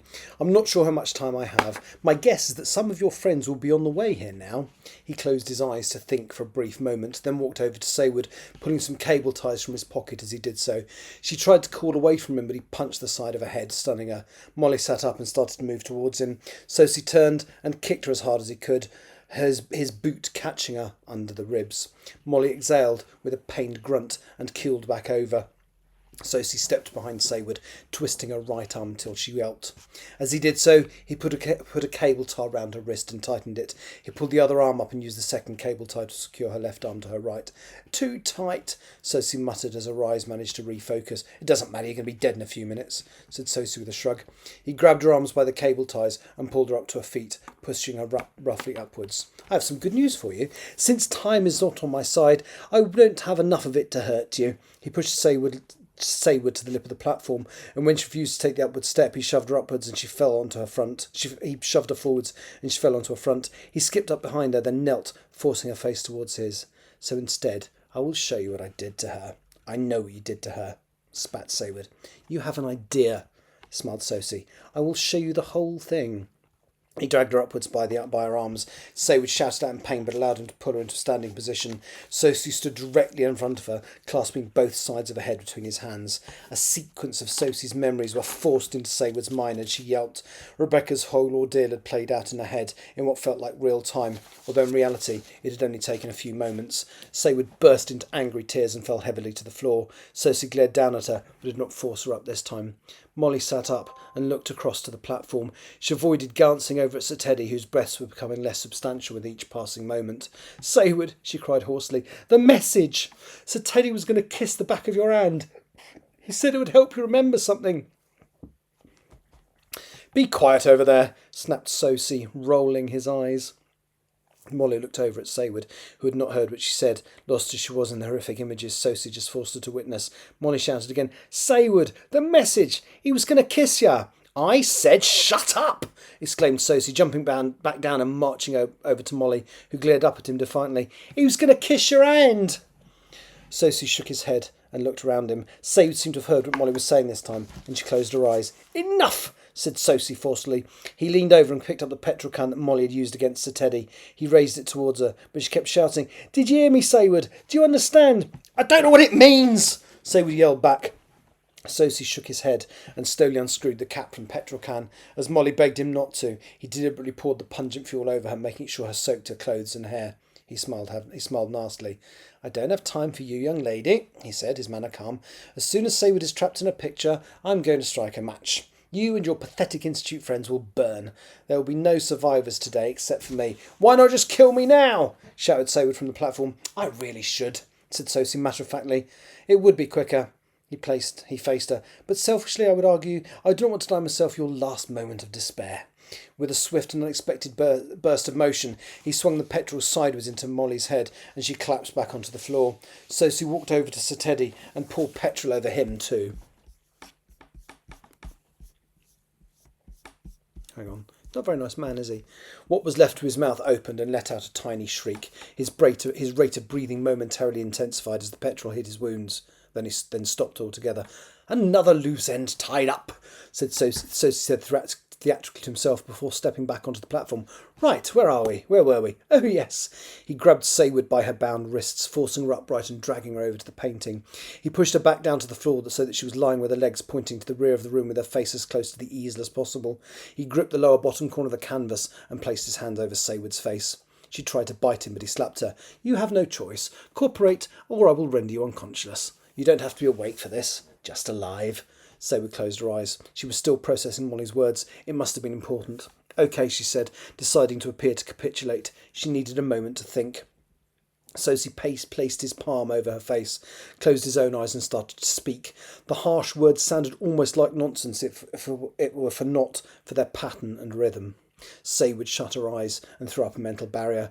She felt Sosie flinch, but his words continued. The kiss was the clue. Sir Teddy had said something to her when he kissed the back of her hand when she was recovering a few days ago. He'd looked awkward when he'd done it, and now she understood why. The Institute had been planning for this moment, a contingency. All she had to do was figure out what he'd meant by it. She started to breathe rhythmically and stopped listening to Sosie's strange incantation. The words that Sir Teddy had spoken came back to her. Just remember, there are always people in place to help you, he had said. All you have to do is let it be known that you need help.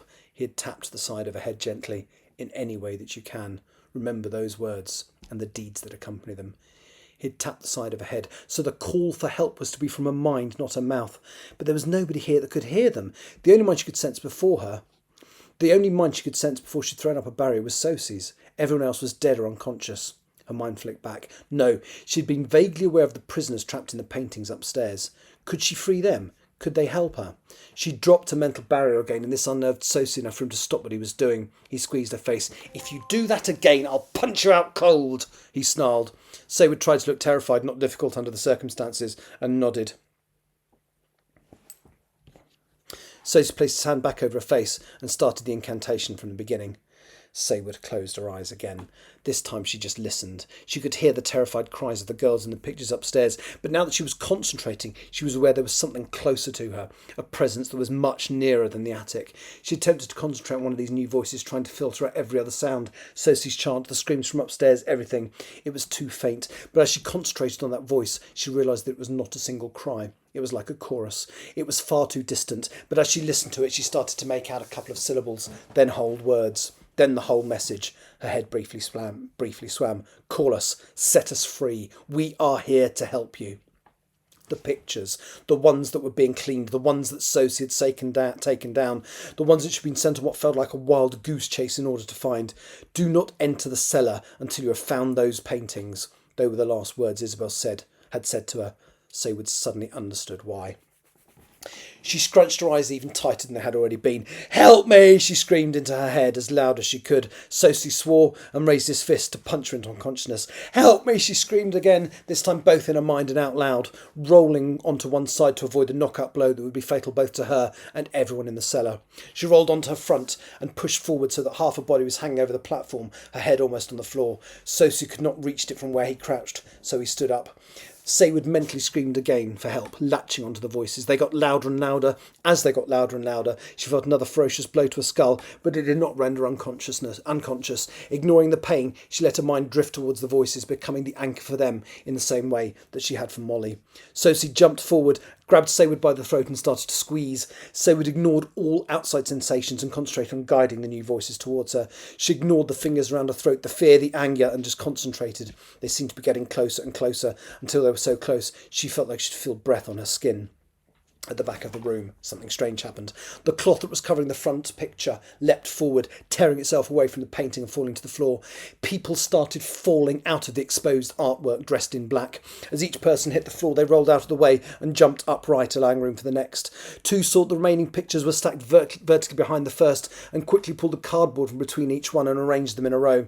Each painting started disgorging dozens more people. The picture on the table was also spitting out dark-clad figures, and they were landing awkwardly on the floor. As one leapt up, he positioned the painting so that it was, like the others, upright.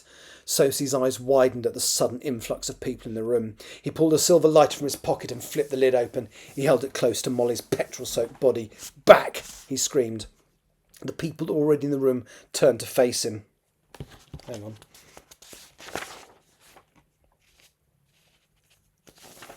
I don't know which page I'm on. The people already in the room turned to face him, and Sosie fell back, dropping the lighter and stepping up onto the flat platform. The paintings had finished releasing their contents, and almost 100 people stood in rows facing him. He closed his eyes as they tried to mobilise him. He attempted to push back their influence, but he was exhausted from the onslaught earlier. He now knew that he should have just killed Sayward. His decision to trap her in the picture may very well have been his undoing. He tried to fight back against the onslaught, falling to his knees and drawing on his mental reserves. At first, it felt like pushing a trickle into a tide, but as he poured more of himself into it, he realised he had not lost the battle yet. He opened his eyes and surveyed the silent ranks of people in front of him, feeling a surge of confidence. He singled out one person just like he had earlier that evening. She was a young lady in the front row, and he concentrated on pushing back against her individually. At first, nothing seemed to be happening, so he closed his eyes, attacking her as hard as he could. He opened his eyes again in time to see her fall to the floor, clutching her head. The reaction from the rest of the crowd was shock, and they let their guard down for a moment. He used the opportunity, and a second person in the front row collapsed. The rest of the group started to push more, and I'm going to add the word aggressively there.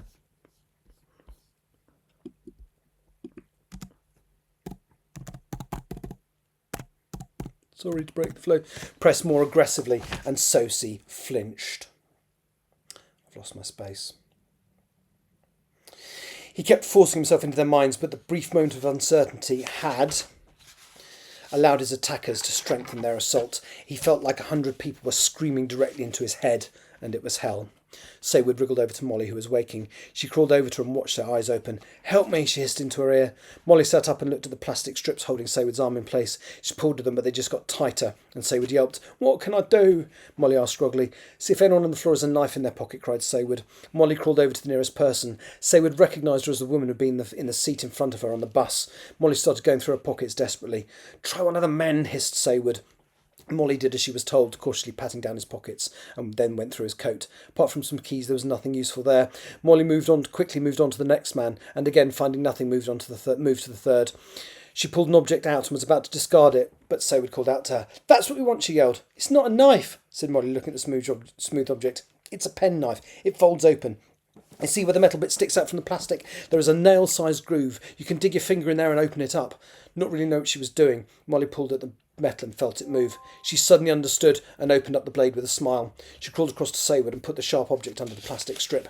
After a quick soaring motion, Sayward's arms were free. Sayward jumped up and pushed her way through the group to the front of the platform. She took position between Lady Desai and another man she did not recognise.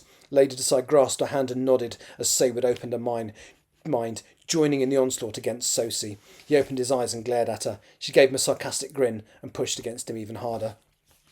The third woman that Sosie was attacking had been on the verge of keeling over, but he found himself unable to concentrate on her anymore. I think that I've put that little sentence in as a separate paragraph, and I think it needs to be attached to the end of that paragraph. That's better. Sorry. Someone at the back of the group stepped forward, and as she stepped past Sir Teddy, she rested a hand on his shoulder. Someone at the back of the group stepped forward, and as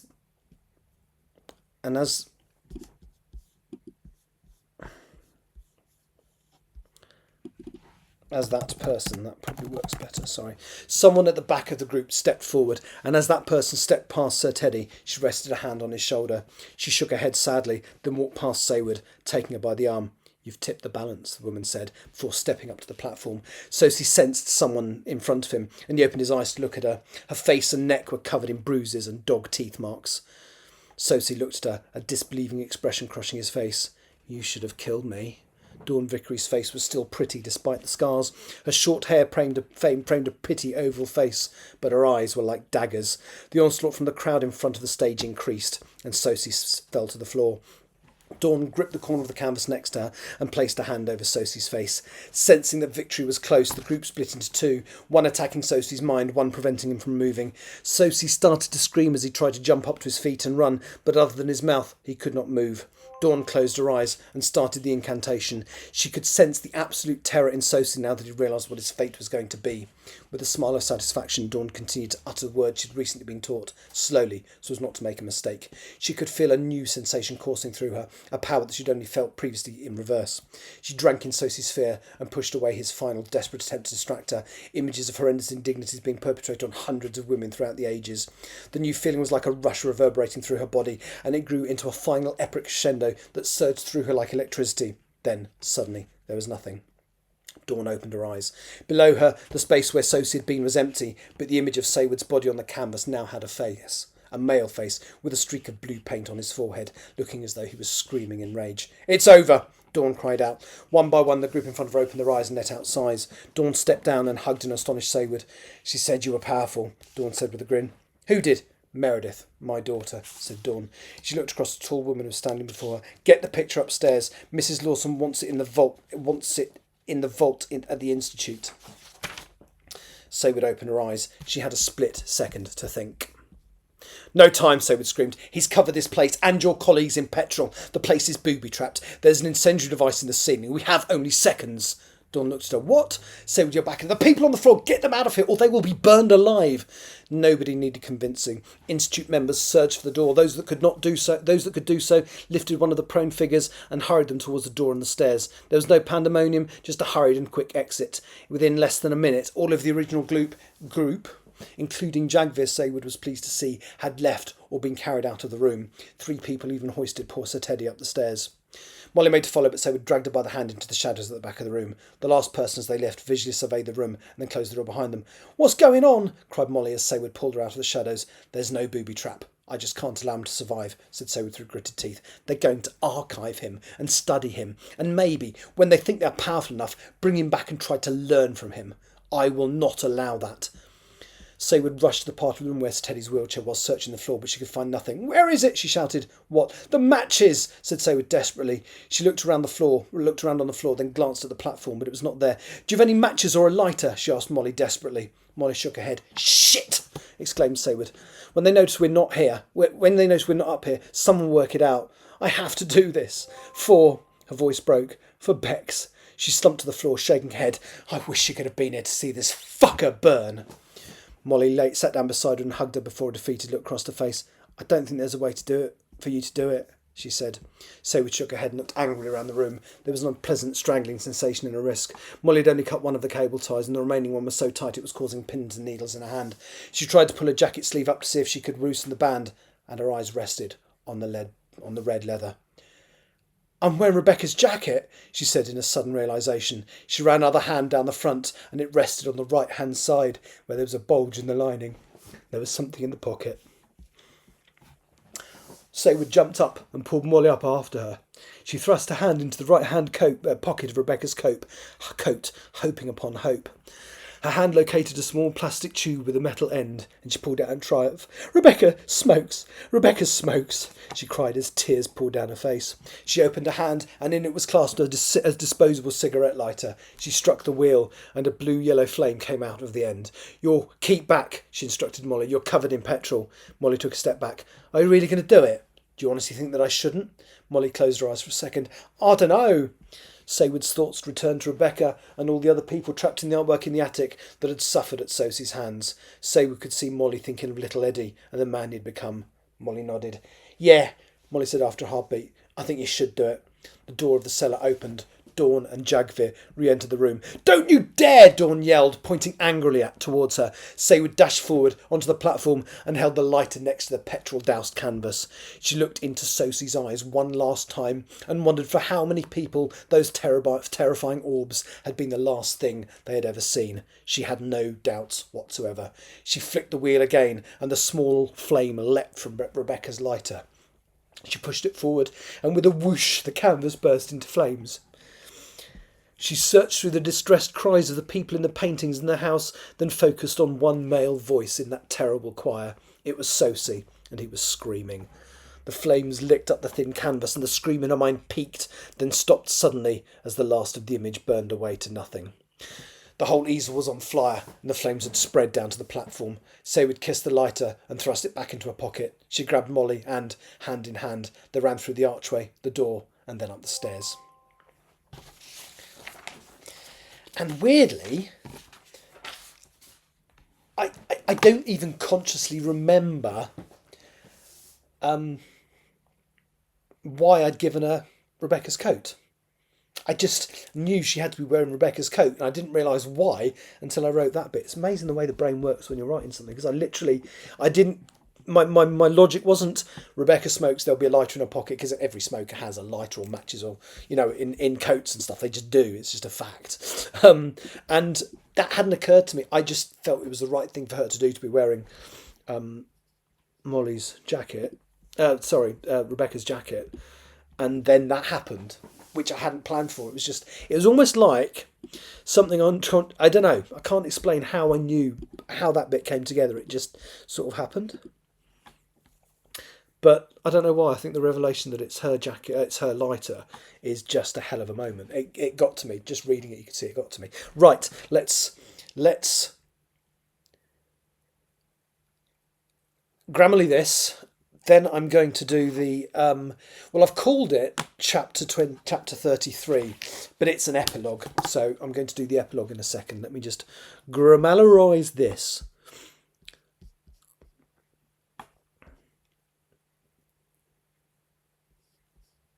So dismiss that change. Dismiss that change. Dismiss that change. Dismiss that change. What's this one?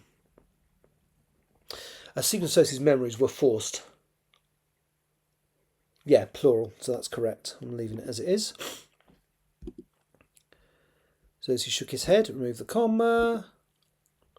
Remove the comma.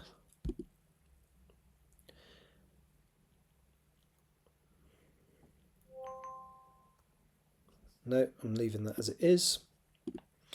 Leaving that as it is.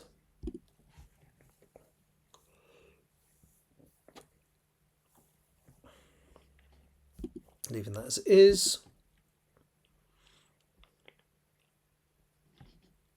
Yeah, I'll lose that really.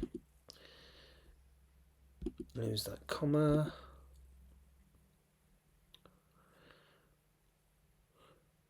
No, that's exactly what I meant to say. That's a tense thing.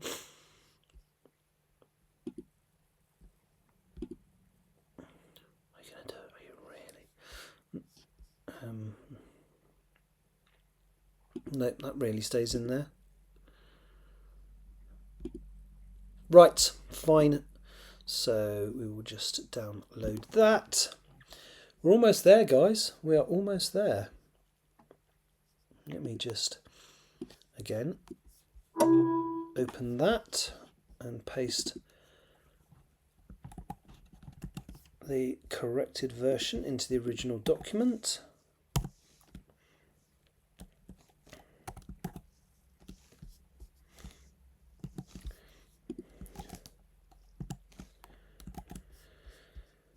Okay, right, and now to do I am going to call it the epilogue. It's a last minute decision, but it's going to be the epilogue rather than the final chapter, because it kind of is more of an epilogue. And again, it's got some emotional bits in it, which will probably set me off, but there we go. Right, so that's chapter 32 completed. I am going to call it the epilogue. Bear with me, I'm just going to change the file name, because I don't like the chapter name anyway. I've called it Those Who Remain, and I'm just going to call it,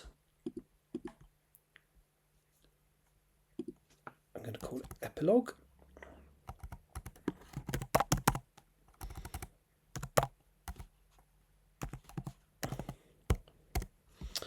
And I'm going to open it, and I'm going to just call it epilogue there as well.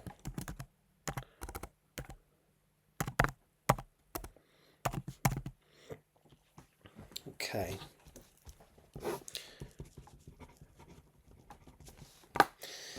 Meredith Lawson stood on the balcony overlooking the gigantic chamber before her. To her left, a set of noisy metal steps led down to the floor. The room was divided into two large metal racks. Air conditioners kept the cavernous space at a constant temperature of 22 degrees Celsius and of humidity of 50%. The ideal conditions to store art so that it would not deteriorate. To Meredith's right stood her mother, Dawn Vickery, although their ages suggested it was the other way round. They watched as a group of men carefully opened a crate and gently lifted out pictures that had been wrapped and packaged to protect them.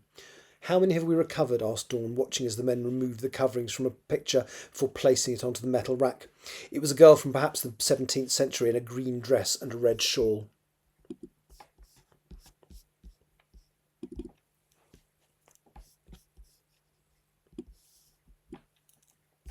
That's the picture, incidentally. Sorry. In a green dress and a red shawl. She wore a beaded white necklace. Her build was on the plump side, her hair tied back and hanging down over her eyes in ringlets. The expression on her face was neutral, but Dawn picked up pain and fear. She flinched.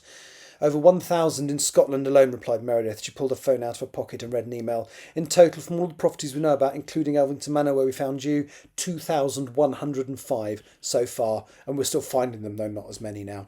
She noticed the pain expression on Dawn's face and that she was staring at the picture as it became hidden from the view as the rack was rolled forward. Close your mind, Mother. It will only hurt you otherwise. I know, replied Dawn, but I want to feel what they're feeling. It will help me to make my decisions. You're going to take on the job, then? Asked Meredith. I feel like I have to, said Dawn, gripping the rail tightly as another painting was unveiled. There are potentially 2,105 missing persons in this collection. We can't free them all, stated Meredith. I know, sighed Dawn, but I'm going to try and date these pictures, find out who those people were, and then we can make an informed decision about their future. How far back is too far? Asked Meredith. Dawn was about to answer, but Meredith continued. It's something we're going to be debating for years to come. Some of his earliest pictures are Roman panel paintings. Can we really bring people back from over 1,700 years ago? Individuals whose language is dead? There are so many ethical and moral considerations. Where will they go? How do we explain them to authorities? She smiled and put her arm around Dawn's shoulder. I'm glad Isabel found you, Mother. Dawn reached up and touched her daughter's hand. I'm from just over 50 years ago and this feels like an alien planet to me. But it can be done, Meredith. Look at Molly. She had been in the canvas for over 100 years, but she's assimilating, and well. Meredith withdrew her hand. Have you thought about who you want to assist you? Dawn nodded. Ideally, I'd like Sayward, and Molly if she'll help. Meredith's lips tightened. Sayward. We have a difficult decision to make about that young lady. I'm not sure she'll be available. Dawn nodded.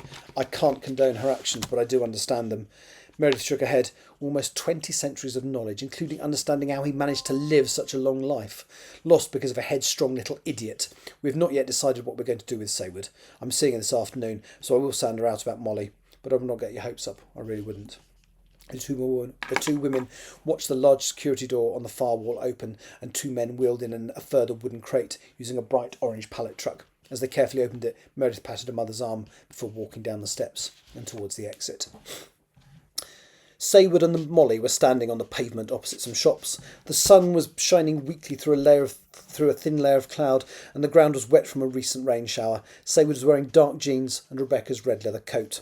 Molly was dressed in a hoodie and jeans, the first time that she'd worn them out in public, but the fact that there was nobody staring at her reassured her that she did not look out of place. Above the various retail outlets, the cream-painted building before them soared into the air with a further 5 stories above the shops. It was at the junction of Old Brompton Road and Cromwell Place in South Kensington, and the building curved around the corner and was prominent on both streets. They were standing close to the entrance between two of the retailers that had grandiose brown pillars on either side, with steps leading up to a plain green door. Again, real place. Probably hasn't actually got the headquarters of the Sutherland Institute at it, but real place. Sayward had not been keen about a summons to London and had almost refused to go. It was Molly that had talked her into it, and the pair had been driven down from Sir Teddy's home by Angela, his driver. The other staff had rallied around the girls, supporting them as much as they could, even though they were all looking for other jobs, and in most cases other homes. I don't think the "and most cases" is necessary there. It's other jobs and other homes, because they all live on site. Let me just change that.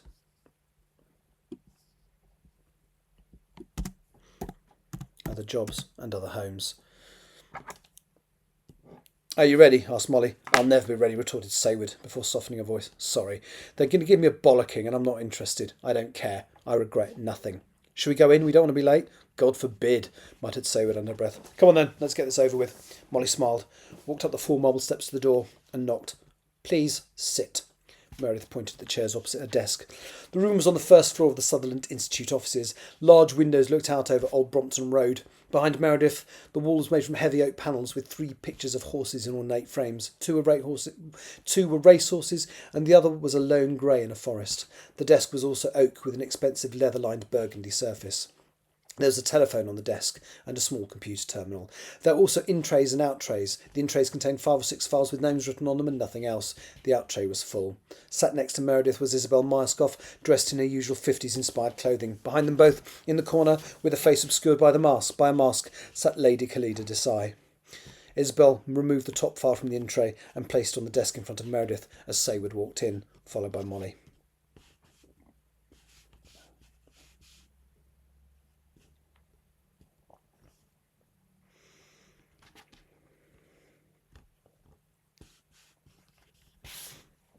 I'm going to change that to sat down because she's already been told to sit down.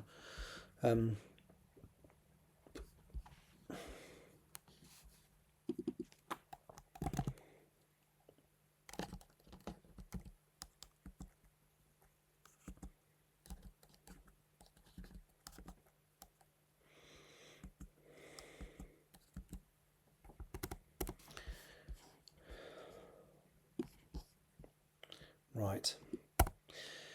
How did I miss that before? Anyway, Isabel removed the top 5 from the intro and placed it on the desk in front of Meredith as Saywood sat, followed by Molly. Saywood tried not to look angry.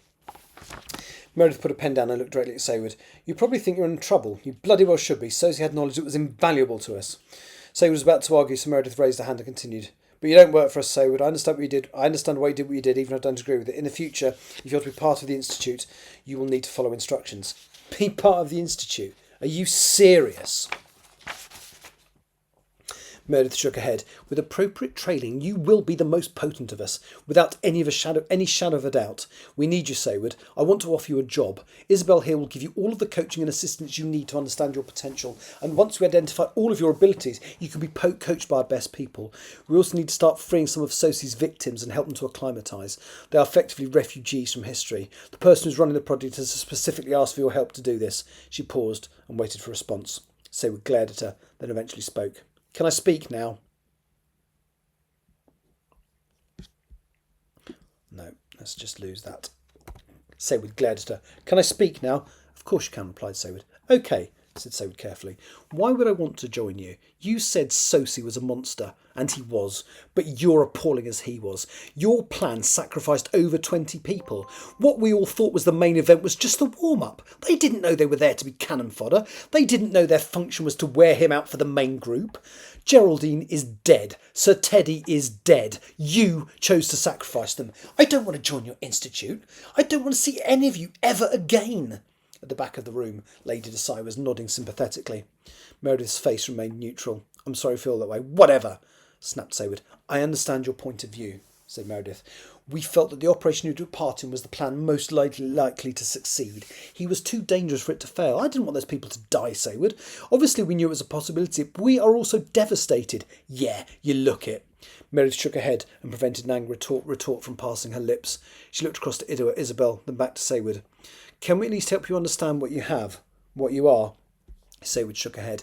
I don't want it. As soon as I got out of this place, I threw up a wall around my... As soon as I got out of his place, I threw up a wall around my mind. When I'm bored, I add tears. I don't even know how many layers of mental defence I have around my head now. I never want to hear another thought unless someone speaks it to me. I never want someone to hear my thoughts. It's over. I want my life back. As she spoke, her voice became more emotional, and by the end of the speech her eyes were red. Molly took her hand and squeezed it. 287, said Isabel. Saywood looked up. What? That's how many layers of protection you currently have around your mind. It's incredible. I've never seen anything like it. You taught me well, said Saywood sarcastically. Can I go now? Meredith nodded slowly. You can. Do you mind if I have a quick word with Molly? Saywood looked across at her friend. You okay with that? I guess, said Molly, looking comfortable. Saywood stood. I'll wait for you in reception, she said, before storming out of the room and slamming the door behind her. There is one thing we wanted to tell you, said Isabel after a few moments. We are truly sorry about the loss of Sir Teddy. He was a remarkable man who has lived a remarkable life. Isabel shook her head as she remembered a conversation with Saywood outside Sosie's home in the immediate aftermath of their operation. Saywood had convinced her to remove Molly's memory that she had been the one who had killed Sir Teddy. Isabel had to be careful what she said now. Too much reflection in the event could bring the memory to the fore again. I believe that you met Dawn at the house. Yes, said Molly. We wanted you to know that it was Dawn that set Sir Teddy free in 1962. Had it not been for her drive and compassion, he would probably still be trapped. He would probably still be trapped in Sosie's canvas. And when she did free him, she was willing to give up her life to protect him. She did not know that we'd eventually find her. As far as she knew when she saved him, she was sacrificing her life for his. So we're not all bad, said Meredith. In addition to that, Dawn is my mother. I was not even a year old when she went missing.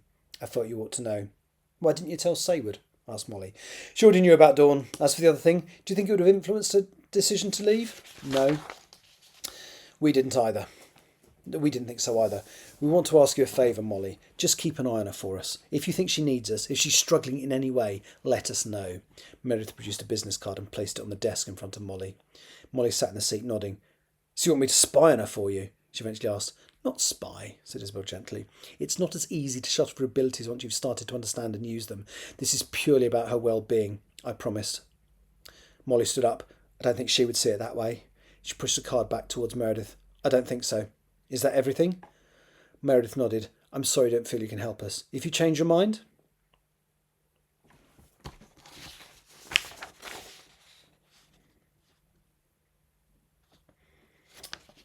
They don't ask her. No, okay. No, that's fine. We'll leave that. Molly shook her head. I won't. She walked to the door and opened it. Goodbye. She stepped outside and pulled the door closed behind her. Meredith shook her head.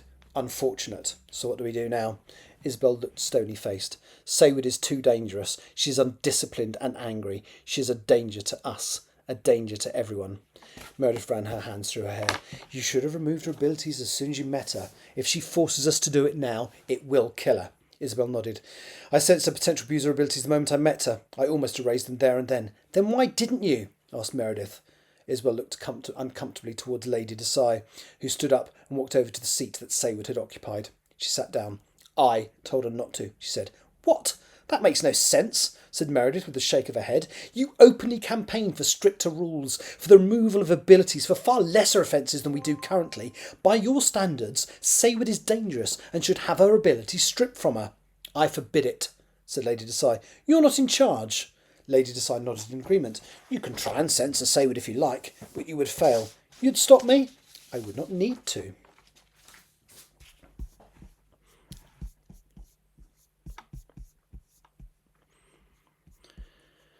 It's a dangerous precedent, said Meredith. Saward could become a problem in the future, and if she does, we will have no choice. It would have been so much easier to manage her from within. She sighed. Oh well. Lady Desai shrugged and stood up. Meredith glanced at her watch. What have we got next? The investigation into what happened to the people who were supposed to be protecting the mural of Rebecca, replied Isabel.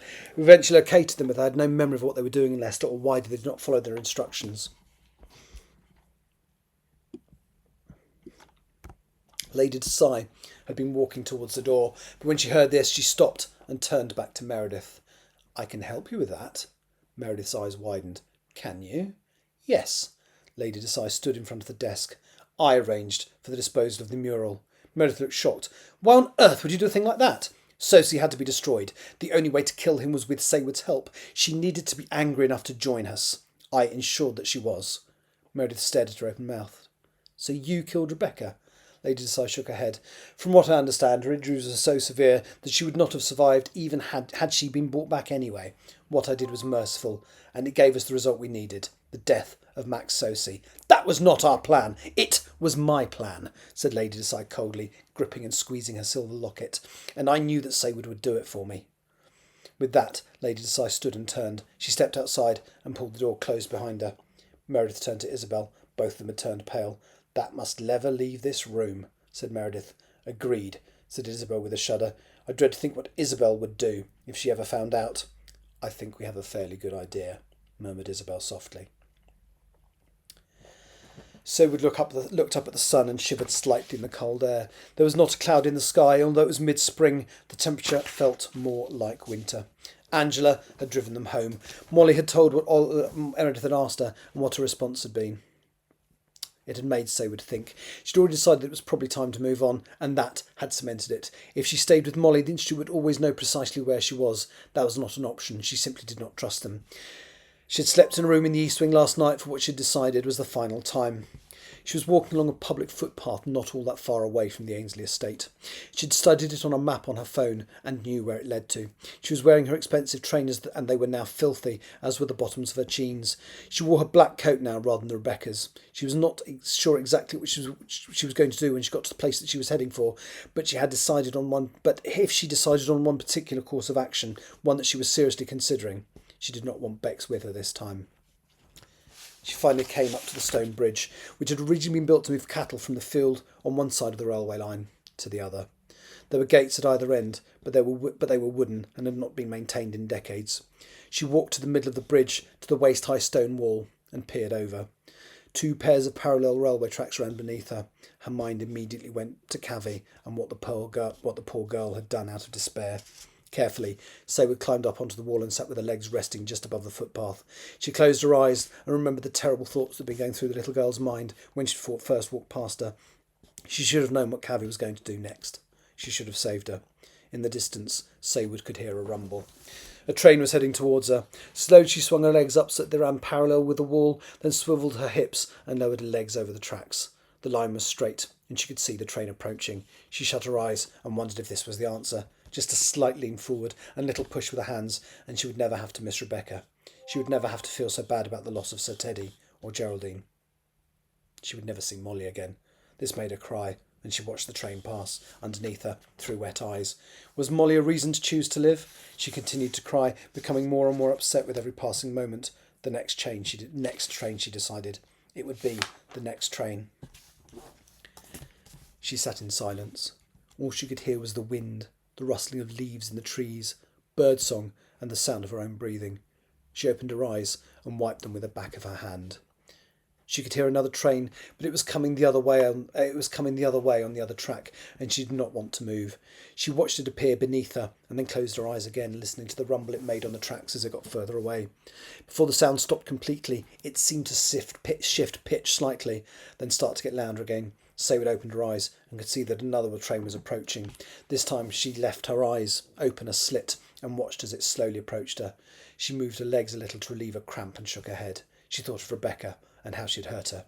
Saywood shook her head to clear it and estimated how far away the approaching train was. She reckoned if she counted to 10 in her head, on 10 it would be almost right in front of her. Saywood started counting. On 8 she raised her hips. Nothing mattered. Bex was gone. She was a monster. 9. Even the Institute was scared of her. 10. Hey! An unexpected voice called out from not far behind her. Annoyed, she opened her eyes fully and once again watched the train pass beneath her. She turned and saw the familiar face of Jagvir Singh standing in front of her. She glared at him. How did you find me? I told them I wasn't interested. She swivelled around so that her legs were once again on the safe side of the wall. Jagvir nodded. I found you because I also know Isabel's technique for locating people. So you have something of mine? I do. Give it back, now. That's why I'm here, said Jagvir. And to talk. May I talk to you, Saywood? Saywood stared at him. She was almost tempted to drop her defences to try and determine whether or not he was telling the truth, but she knew she had to be strong and make sure that she did not... No, let me read that paragraph again. Saywood stared at him. She was almost tempted to drop her defences and try to determine whether or not he was telling the truth, but she knew she had to be strong and make sure did not ever use these awful abilities ever again. Why? Jagvir leapt up and sat on the wall beside her, about a metre away. I have resigned from the Sutherland Institute, Saywood. They are not the people I thought they were. So many of my friends died in Scotland. I have known Geraldine since I was 10 years old. That's almost 30 years of my life. We were just pawns, and they were prepared to sacrifice us. I cannot be part of any organisation that is prepared to do that. He was not crying, but he was close to tears. I'm sorry, said Saywood. Jagvir gulped. You have nothing to be sorry for. They sat in silence for a few moments. What are you going to do? Asked Saywood. I have no idea, said Jagvir, shaking his head. I own my home. I have some savings, but I don't know. Exactly how did you find me? Jagvir was wearing a backpack, and he stripped it off and opened it. Rebecca had a textbook of yours from university. She had asked Geraldine to give it back to you. I found it when I helped. He did burst into tears this time. When I helped to clear out her place. I used it to find you today. He put his hand into his backpack. I also have this. He pulled out an envelope. It was white and had Saywood's name written on it in blue biro. Oh, this is going to set me off, sorry. I don't know if she wrote this intending to give it to you. I don't know what it says, but I thought you should have it. Saywood's eyes misted over as she took the envelope. She knew who it was from. She knew the handwriting too well. She placed it on her knees and stared at it. I could have left it with Molly, said Jagvir, but I wanted to make sure you're okay. You're not okay, are you? How could any of us be okay? Muttered Saywood. Molly will be okay, said Jagvir after a lengthy pause. When I arrived at the Ainsley estate, they'd just received a visit from Sir Teddy's solicitor. He advised them that the house, the grounds, including the staff cottages, plus a vast sum of money, had been quoted in a recent alteration to his will. Once probate is completed, they will all belong to Molly. She's set up for life. The first thing she did was ask the staff to stay on. I think they will. She wants you to stay with her too. Molly looked directly ahead and gave a small smile. Bless her. But I can't. She looked up and met his gaze. I can't stay with Molly. Why not? Because I think... Saywood stumbled over her words. I can't say it. She thought for a moment before continuing. I have feelings for her. Perhaps it's just rebound because of what happened with Bex. Perhaps I'm just confused. I don't know. But what if I somehow influence her too against her will, like I did with, Saywood sobbed and looked back down at the letter on her knees. I can't do that to Molly. I can't risk it. I can't. Jagvir nodded. I understand.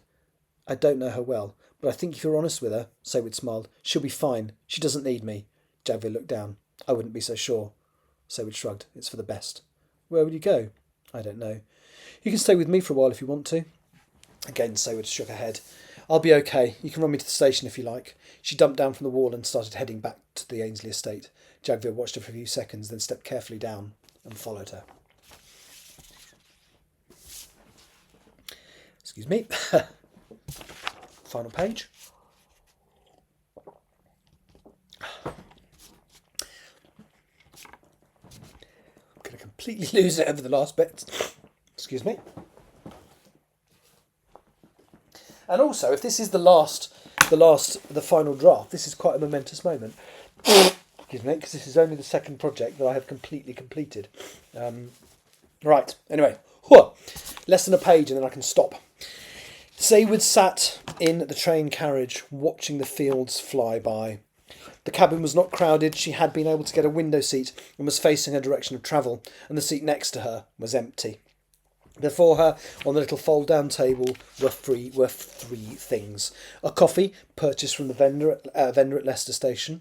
Her ticket to Sheffield. She had not yet decided she was staying there tonight or taking another train further north. And finally, the envelope that Jagvir had handed her. She had not wanted to open it in front of him or Molly.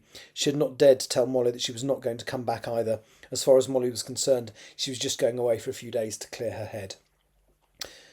She looked around and could see the ticket inspector walking swiftly up the carriage. He was a tall man in his 50s with a moustache and an infectious smile. He stopped next to her. "Ticket, miss?" he asked. Saywood handed it to him and he quickly examined it, smiled, handed it back to her. "Thank you," he said before moving off. "Thank you," Saywood said absently, watching him approach the door to the next carriage, press the button and walk through it. Saywood looked around her. The carriage was not completely empty. Hang on. Oh, I'm so far behind, I haven't made an alteration for pages. Hang on. The carriage was not completely empty, but there were very few people in there with her. She looked back down at the envelope, took a deep breath, and opened it. "Saywood," it said. "I'm not sure as I write this if I intend to send it to you. Perhaps I'm getting some things out of my system. Perhaps this is for me rather than you. Whatever. If you are reading this, you will know what I decided. I'm bloody angry with you. The influence you exerted on me is gone. I feel embarrassed and humiliated by some of the things we did. I feel used by you. But I also know that you had no idea that you were doing it. I am angry and I want to hate you. I should hate you, but I don't, which makes no bloody sense to me. But whatever. There were two parts to our relationship, love and lust. The lust all came from you. Anything I felt was you making me feel it. I think I was a mirror, reflecting what you felt right back at you and thinking they were my feelings. But I think the love was real. You are a remarkable woman, Say. In many ways, I wish I was more like you. I think what I'm trying to say is I'm pissed off with you right now, but I don't think it will be forever. And I think when the anger is gone, I will probably be able to forgive you. I think we can be friends. I think I want us to be friends if you can face that. I think I can. I guess, for you, time will tell. Hope you're okay. I hope we can meet at some point. Love, Bex. P.S. Don't get mad, but Noah and Leslie have split up. I'm going for a drink with Noah tomorrow night. I don't think it's going anywhere, but... Saywood folded the letter up and returned it carefully to the envelope before drying her eyes with a tissue. She decided to try to get some sleep and closed her eyes, resting her head on the carriage window as green fields swept by. Right. Bloody hell, I've done it. Right, I just need to compose myself. Actually, I need to run that through Grammarly, actually. But that's it. That is it. So, file, export to Word. Good read. Oh, thank you. Have you been there for a while? Hopefully you haven't watched me getting too emotional. There's a few bits in that chapter, or those last couple of chapters that do. Thank you. Right, so let me just run these both through, or this through Grammarly. Right, minimise that. That can go. that can go. Yeah, it was. I'm very proud of it. I have to say, I do think it's not totally without merit, shall we say? So, right.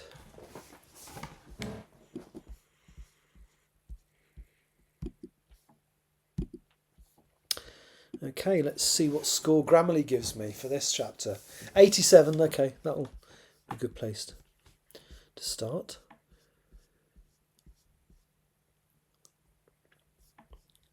So that's fine. That's fine. That's just palette. Oh yes, it would be a double L, wouldn't it? Okay, fair enough. There's a telephone on the desk. Accept.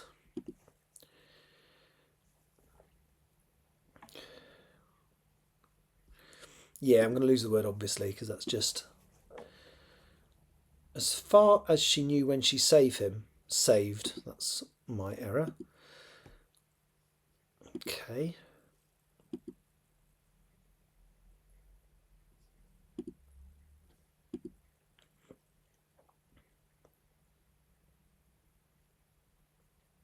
We should need her to be strong and make sure not to use these awful abilities again. Ever again is better, so I'm going to leave that. Carriage was not complete. Not empty. Okay, yeah, I'll lose the word completely. There we go. So, download. And just run that through and copy and paste it across. Right.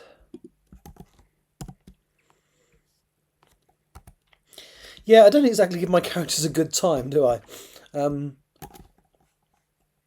Right, let's just pop that into the final file. Close you, close you. Damn it. And oh, I need to. Oh, I've done that, haven't I? Have I popped it into there? Yeah, because that's not formatted right. So then.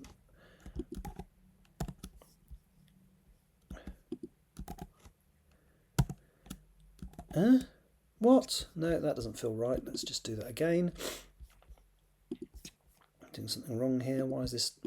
So all copy and then all paste. There we go. That's done what I expected it to do now. Right.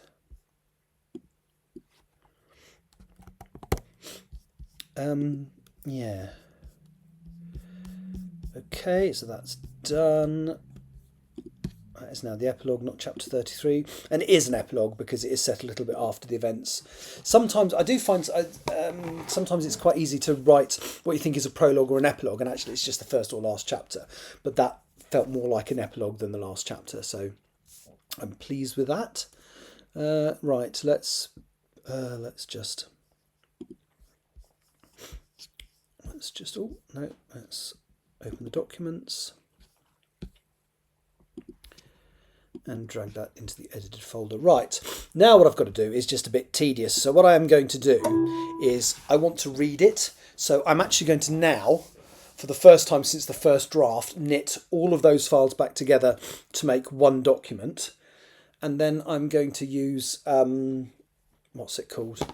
Kindle Direct Publishing to send me an actual book. And then I'll read it through.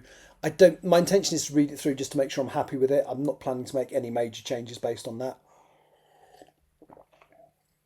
And also I do have a list of things that I occasionally do wrong in the back of a book somewhere.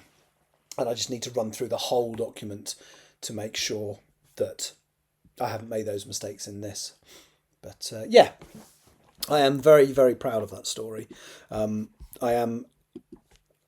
I started writing a sequel a little while back, but it started with Molly being suicidal. And the more I think about it, the more I think this girl has had everything taken away from her. But actually, what she's learnt from the whole experience is to grasp life and to make something of it. So that will all get binned because I don't believe that Molly would ever get to the point where she's suicidal. I think she's got enough of a support network around her now to make sure that she'll have a happy life, and I think she is going to make it her mission to help the other temporal refugees. And I'd kind of decided there might have to be a couple more temporal refugees in the stories at some point, in the next books at some point, but I haven't designed those characters yet. I also know how the Lady Desai storyline is going to carry out. Basically, in the next book, she is going to take over the Institute because she's very right wing. She's the fascist arm of the Sutherland Institute, and she's going to do a hostile takeover basically, and it's going to be quite unpleasant. And she's also going to track down Saywood because, well, I'm not going to say why. That'll be revealed later on. And there are consequences for all that happening. So I've got so many ideas. Basically, the remaining story, so it's going to be a trilogy, but there's one story left to tell. It's just so big, and there is a natural breaking point in the middle of it. So I am going to split it into 2 books. Book 2 will be called Self-Portrait. And I've even written the prologue to that, and that isn't going to change much because it hasn't got anything to do with Molly feeling suicidal. Then the next chapter is Isabel visiting Molly in hospital after a suicide attempt, and I don't believe a word of it. In fact, I could almost swap it because Isabel basically is so caught up in things. It could be Molly visiting Isabel. But I don't think Isabel's that kind of person either. I nearly said that weak, and actually I don't think it's a weakness at all. But yeah, right, anyway, just waffling now. So I suppose I could record my podcast, actually get that done now. Again, it's only got to be 6 minutes, so let me find the software. Get that done. Right, where am I? Where's the software? Oh, it's there. No, it isn't. Where is it? It's there. Right.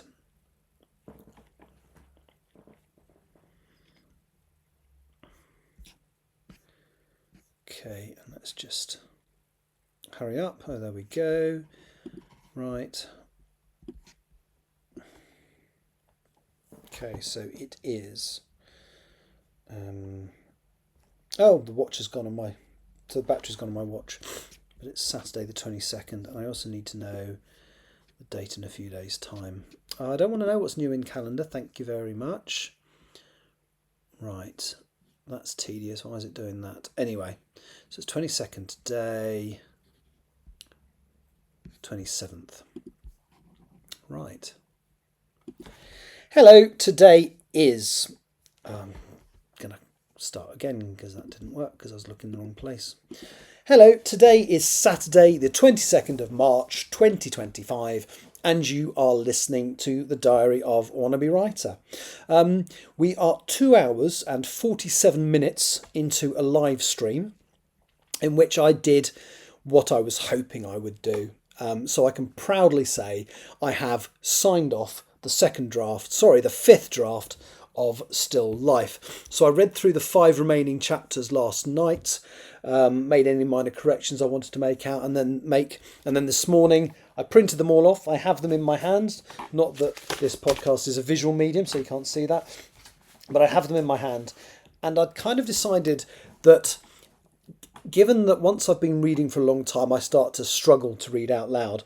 I stumble over the words a little bit. I kind of decided it'd be better to do this in 2 sessions, but I didn't. I read the first 3 chapters, then I had like a 5-minute break, and then edited the final 2. The journeys for all the characters are, well, they're not complete, but they're as complete as they need to be for this iteration of the story. I believe 2 of the people listening have actually read the 4th draft. And the 5th draft was basically a tidy up. So very little changed in the latter half of the book. The first half I changed it so that Molly and Alfie, instead of having got engaged in secret, had actually got married in secret, because that's what happened in those days. Because had he died, which ultimately he did in the war, she would have received a widow's pension. So that felt more realistic. I have a friend who knows that period quite well. the second big bit of feedback I got, there were lots of little things like drop in hints about Rebecca liking guys before, but actually the more I read it, the more I realised I had done that. So I added an extra one. There was a couple of moments where early on when Saward and Rebecca were learning about Saward's abilities and the Sutherland Institute, where perhaps they accepted stuff too quickly, so I made their reactions to the revelations a little more cynical. And there was just lots of little bits. That actually, a major one was that Dawn Vickery had gone to rescue Sir Teddy, or to rescue someone from a painting in Sosie's house, and hadn't even bought a method of transport for them escaping in, which was ludicrous. So the feedback I got was, wouldn't Dawn have had a scooter or something? And that set me thinking, well, no, actually, if she was physically trying to get a temporal refugee out of a painting and then away, she'd have a car. So there's a car with slashed tyres being added to that chapter to explain why she can't get Sir Teddy away. But most of the, to somebody who's read the fourth draft, I don't think there's anything significant, massively significant in the fifth draft. It's just a bit of a tidy. There's the odd clunky bit of writing removed, and to be honest, every time you read it I'd probably change something, but I'm not George Lucas and you have to draw a line under things somewhere.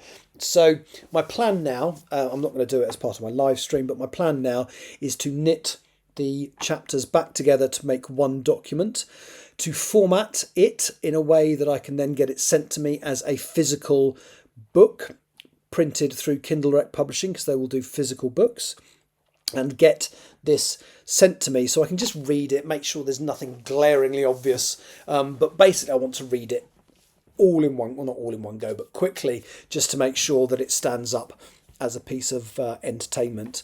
It is heavier than I remember it being, actually. There's themes, desperate themes of loss. There was Saward strongly considering suicide at the end, which seems to be a theme in my stories. There is, I think, yes, well, we won't talk about that. As someone who has suffered from mental health issues in the past, I kind of understand people's mental thought process that might get them to the point where they would do something that desperate. I'm not saying I've been that unwell, but I've got quite close, and I kind of understand why people have strange thoughts like that. But no, I'm very proud of the story. I'm very proud of the characters. And yeah, so I'm going to take a few days off now. I'm not working tomorrow. Then on Monday, in theory, I'm working on a flight to Hyderabad in India. However, anybody who has watched the news will understand that Heathrow and all the airlines that operate out of it are in absolute turmoil as a result of the fact that the airport was closed down yesterday because of a fire at a substation that basically meant there wasn't enough power at the airport. So in theory, I'm flying to Hyderabad on Monday, but anything could happen. But I'm not going to document all of that. I need a few days off. So in fact, that trip is due to go on Monday and I'm due to be back on Wednesday. So I plan to have a little podcasting break now until Thursday the 27th, which is my next day off after the working block. So yes, I'm going to take 4 days off. There will be no podcast for 4 days, and I'll be back on Thursday the 27th. And I actually plan to write one of my short stories. I've got 3 days off then. I've got a 4,000 to 5,000 word short story to write. That's something I can easily write in 3 days. And actually I've got to the end of the month anyway. So even if I don't get it done in those 3 days, I'd kind of like to give myself till the end of the month to do it. So again, thank you very much to everybody who listens to this nonsense. I know there's not loads, but it is growing slowly. There's weirdly more people watch it on YouTube, which is harder to track. So I get stats on about Instagram and Apple Music, but a lot more people seem to watch it on YouTube, which I always forget to mention when I'm selling it. But anyway, I will shut up now. I'll go away. I'll be back on Thursday. Thank you for supporting me and thank you for listening. Bye bye. Right, podcast recorded. And let me just whack the opening and closing music on that. So opening, closing, let me just put them in the right order. So opening music, let me just Drag the closing music up to the other end of the file, like so. Oh, I didn't mean to do that, whatever I've just done. Stop it. Right, that needs to go there, I think. Let's see if that works.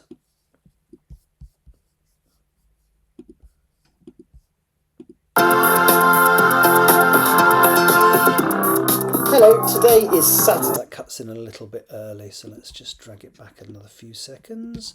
Try that again. Hello, today is... That's exactly when I wanted it. Right, and then end music.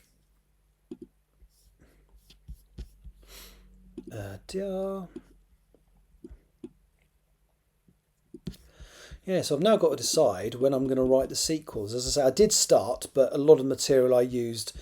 about half the material I've written I don't feel works. So I will salvage, I've only written about 3 chapters. I will salvage the sort of chapter and a half that I think does work and probably abandon the stuff that doesn't. I will shut up now. I will go away. I'll be back on Thursday. Thank you for supporting me and thank you for listening. Bye bye. You have been listening to the... Right, so file, export as WAV. The file is it? What's the date today? God, it's the 22nd. I can't tell because my watch isn't working. 220325. Save. So is this the final draft? Well, it's not quite, because I say I will knit all the files together in later today. I'm going to have a little break now because I've been doing this for nearly 3 hours. Let's just drag that into my podcast folder. And there I think I will say goodbye. So thank you very much, as I say, for people who have interacted with me today, particularly Shy Revenge and Otter Mayhem. I've not really... where are you? Are you still with me, Otter Mayhem? Whereabouts in the... I can't remember if I've already asked you this. Apologies if I already have. Roughly where in the world are you from?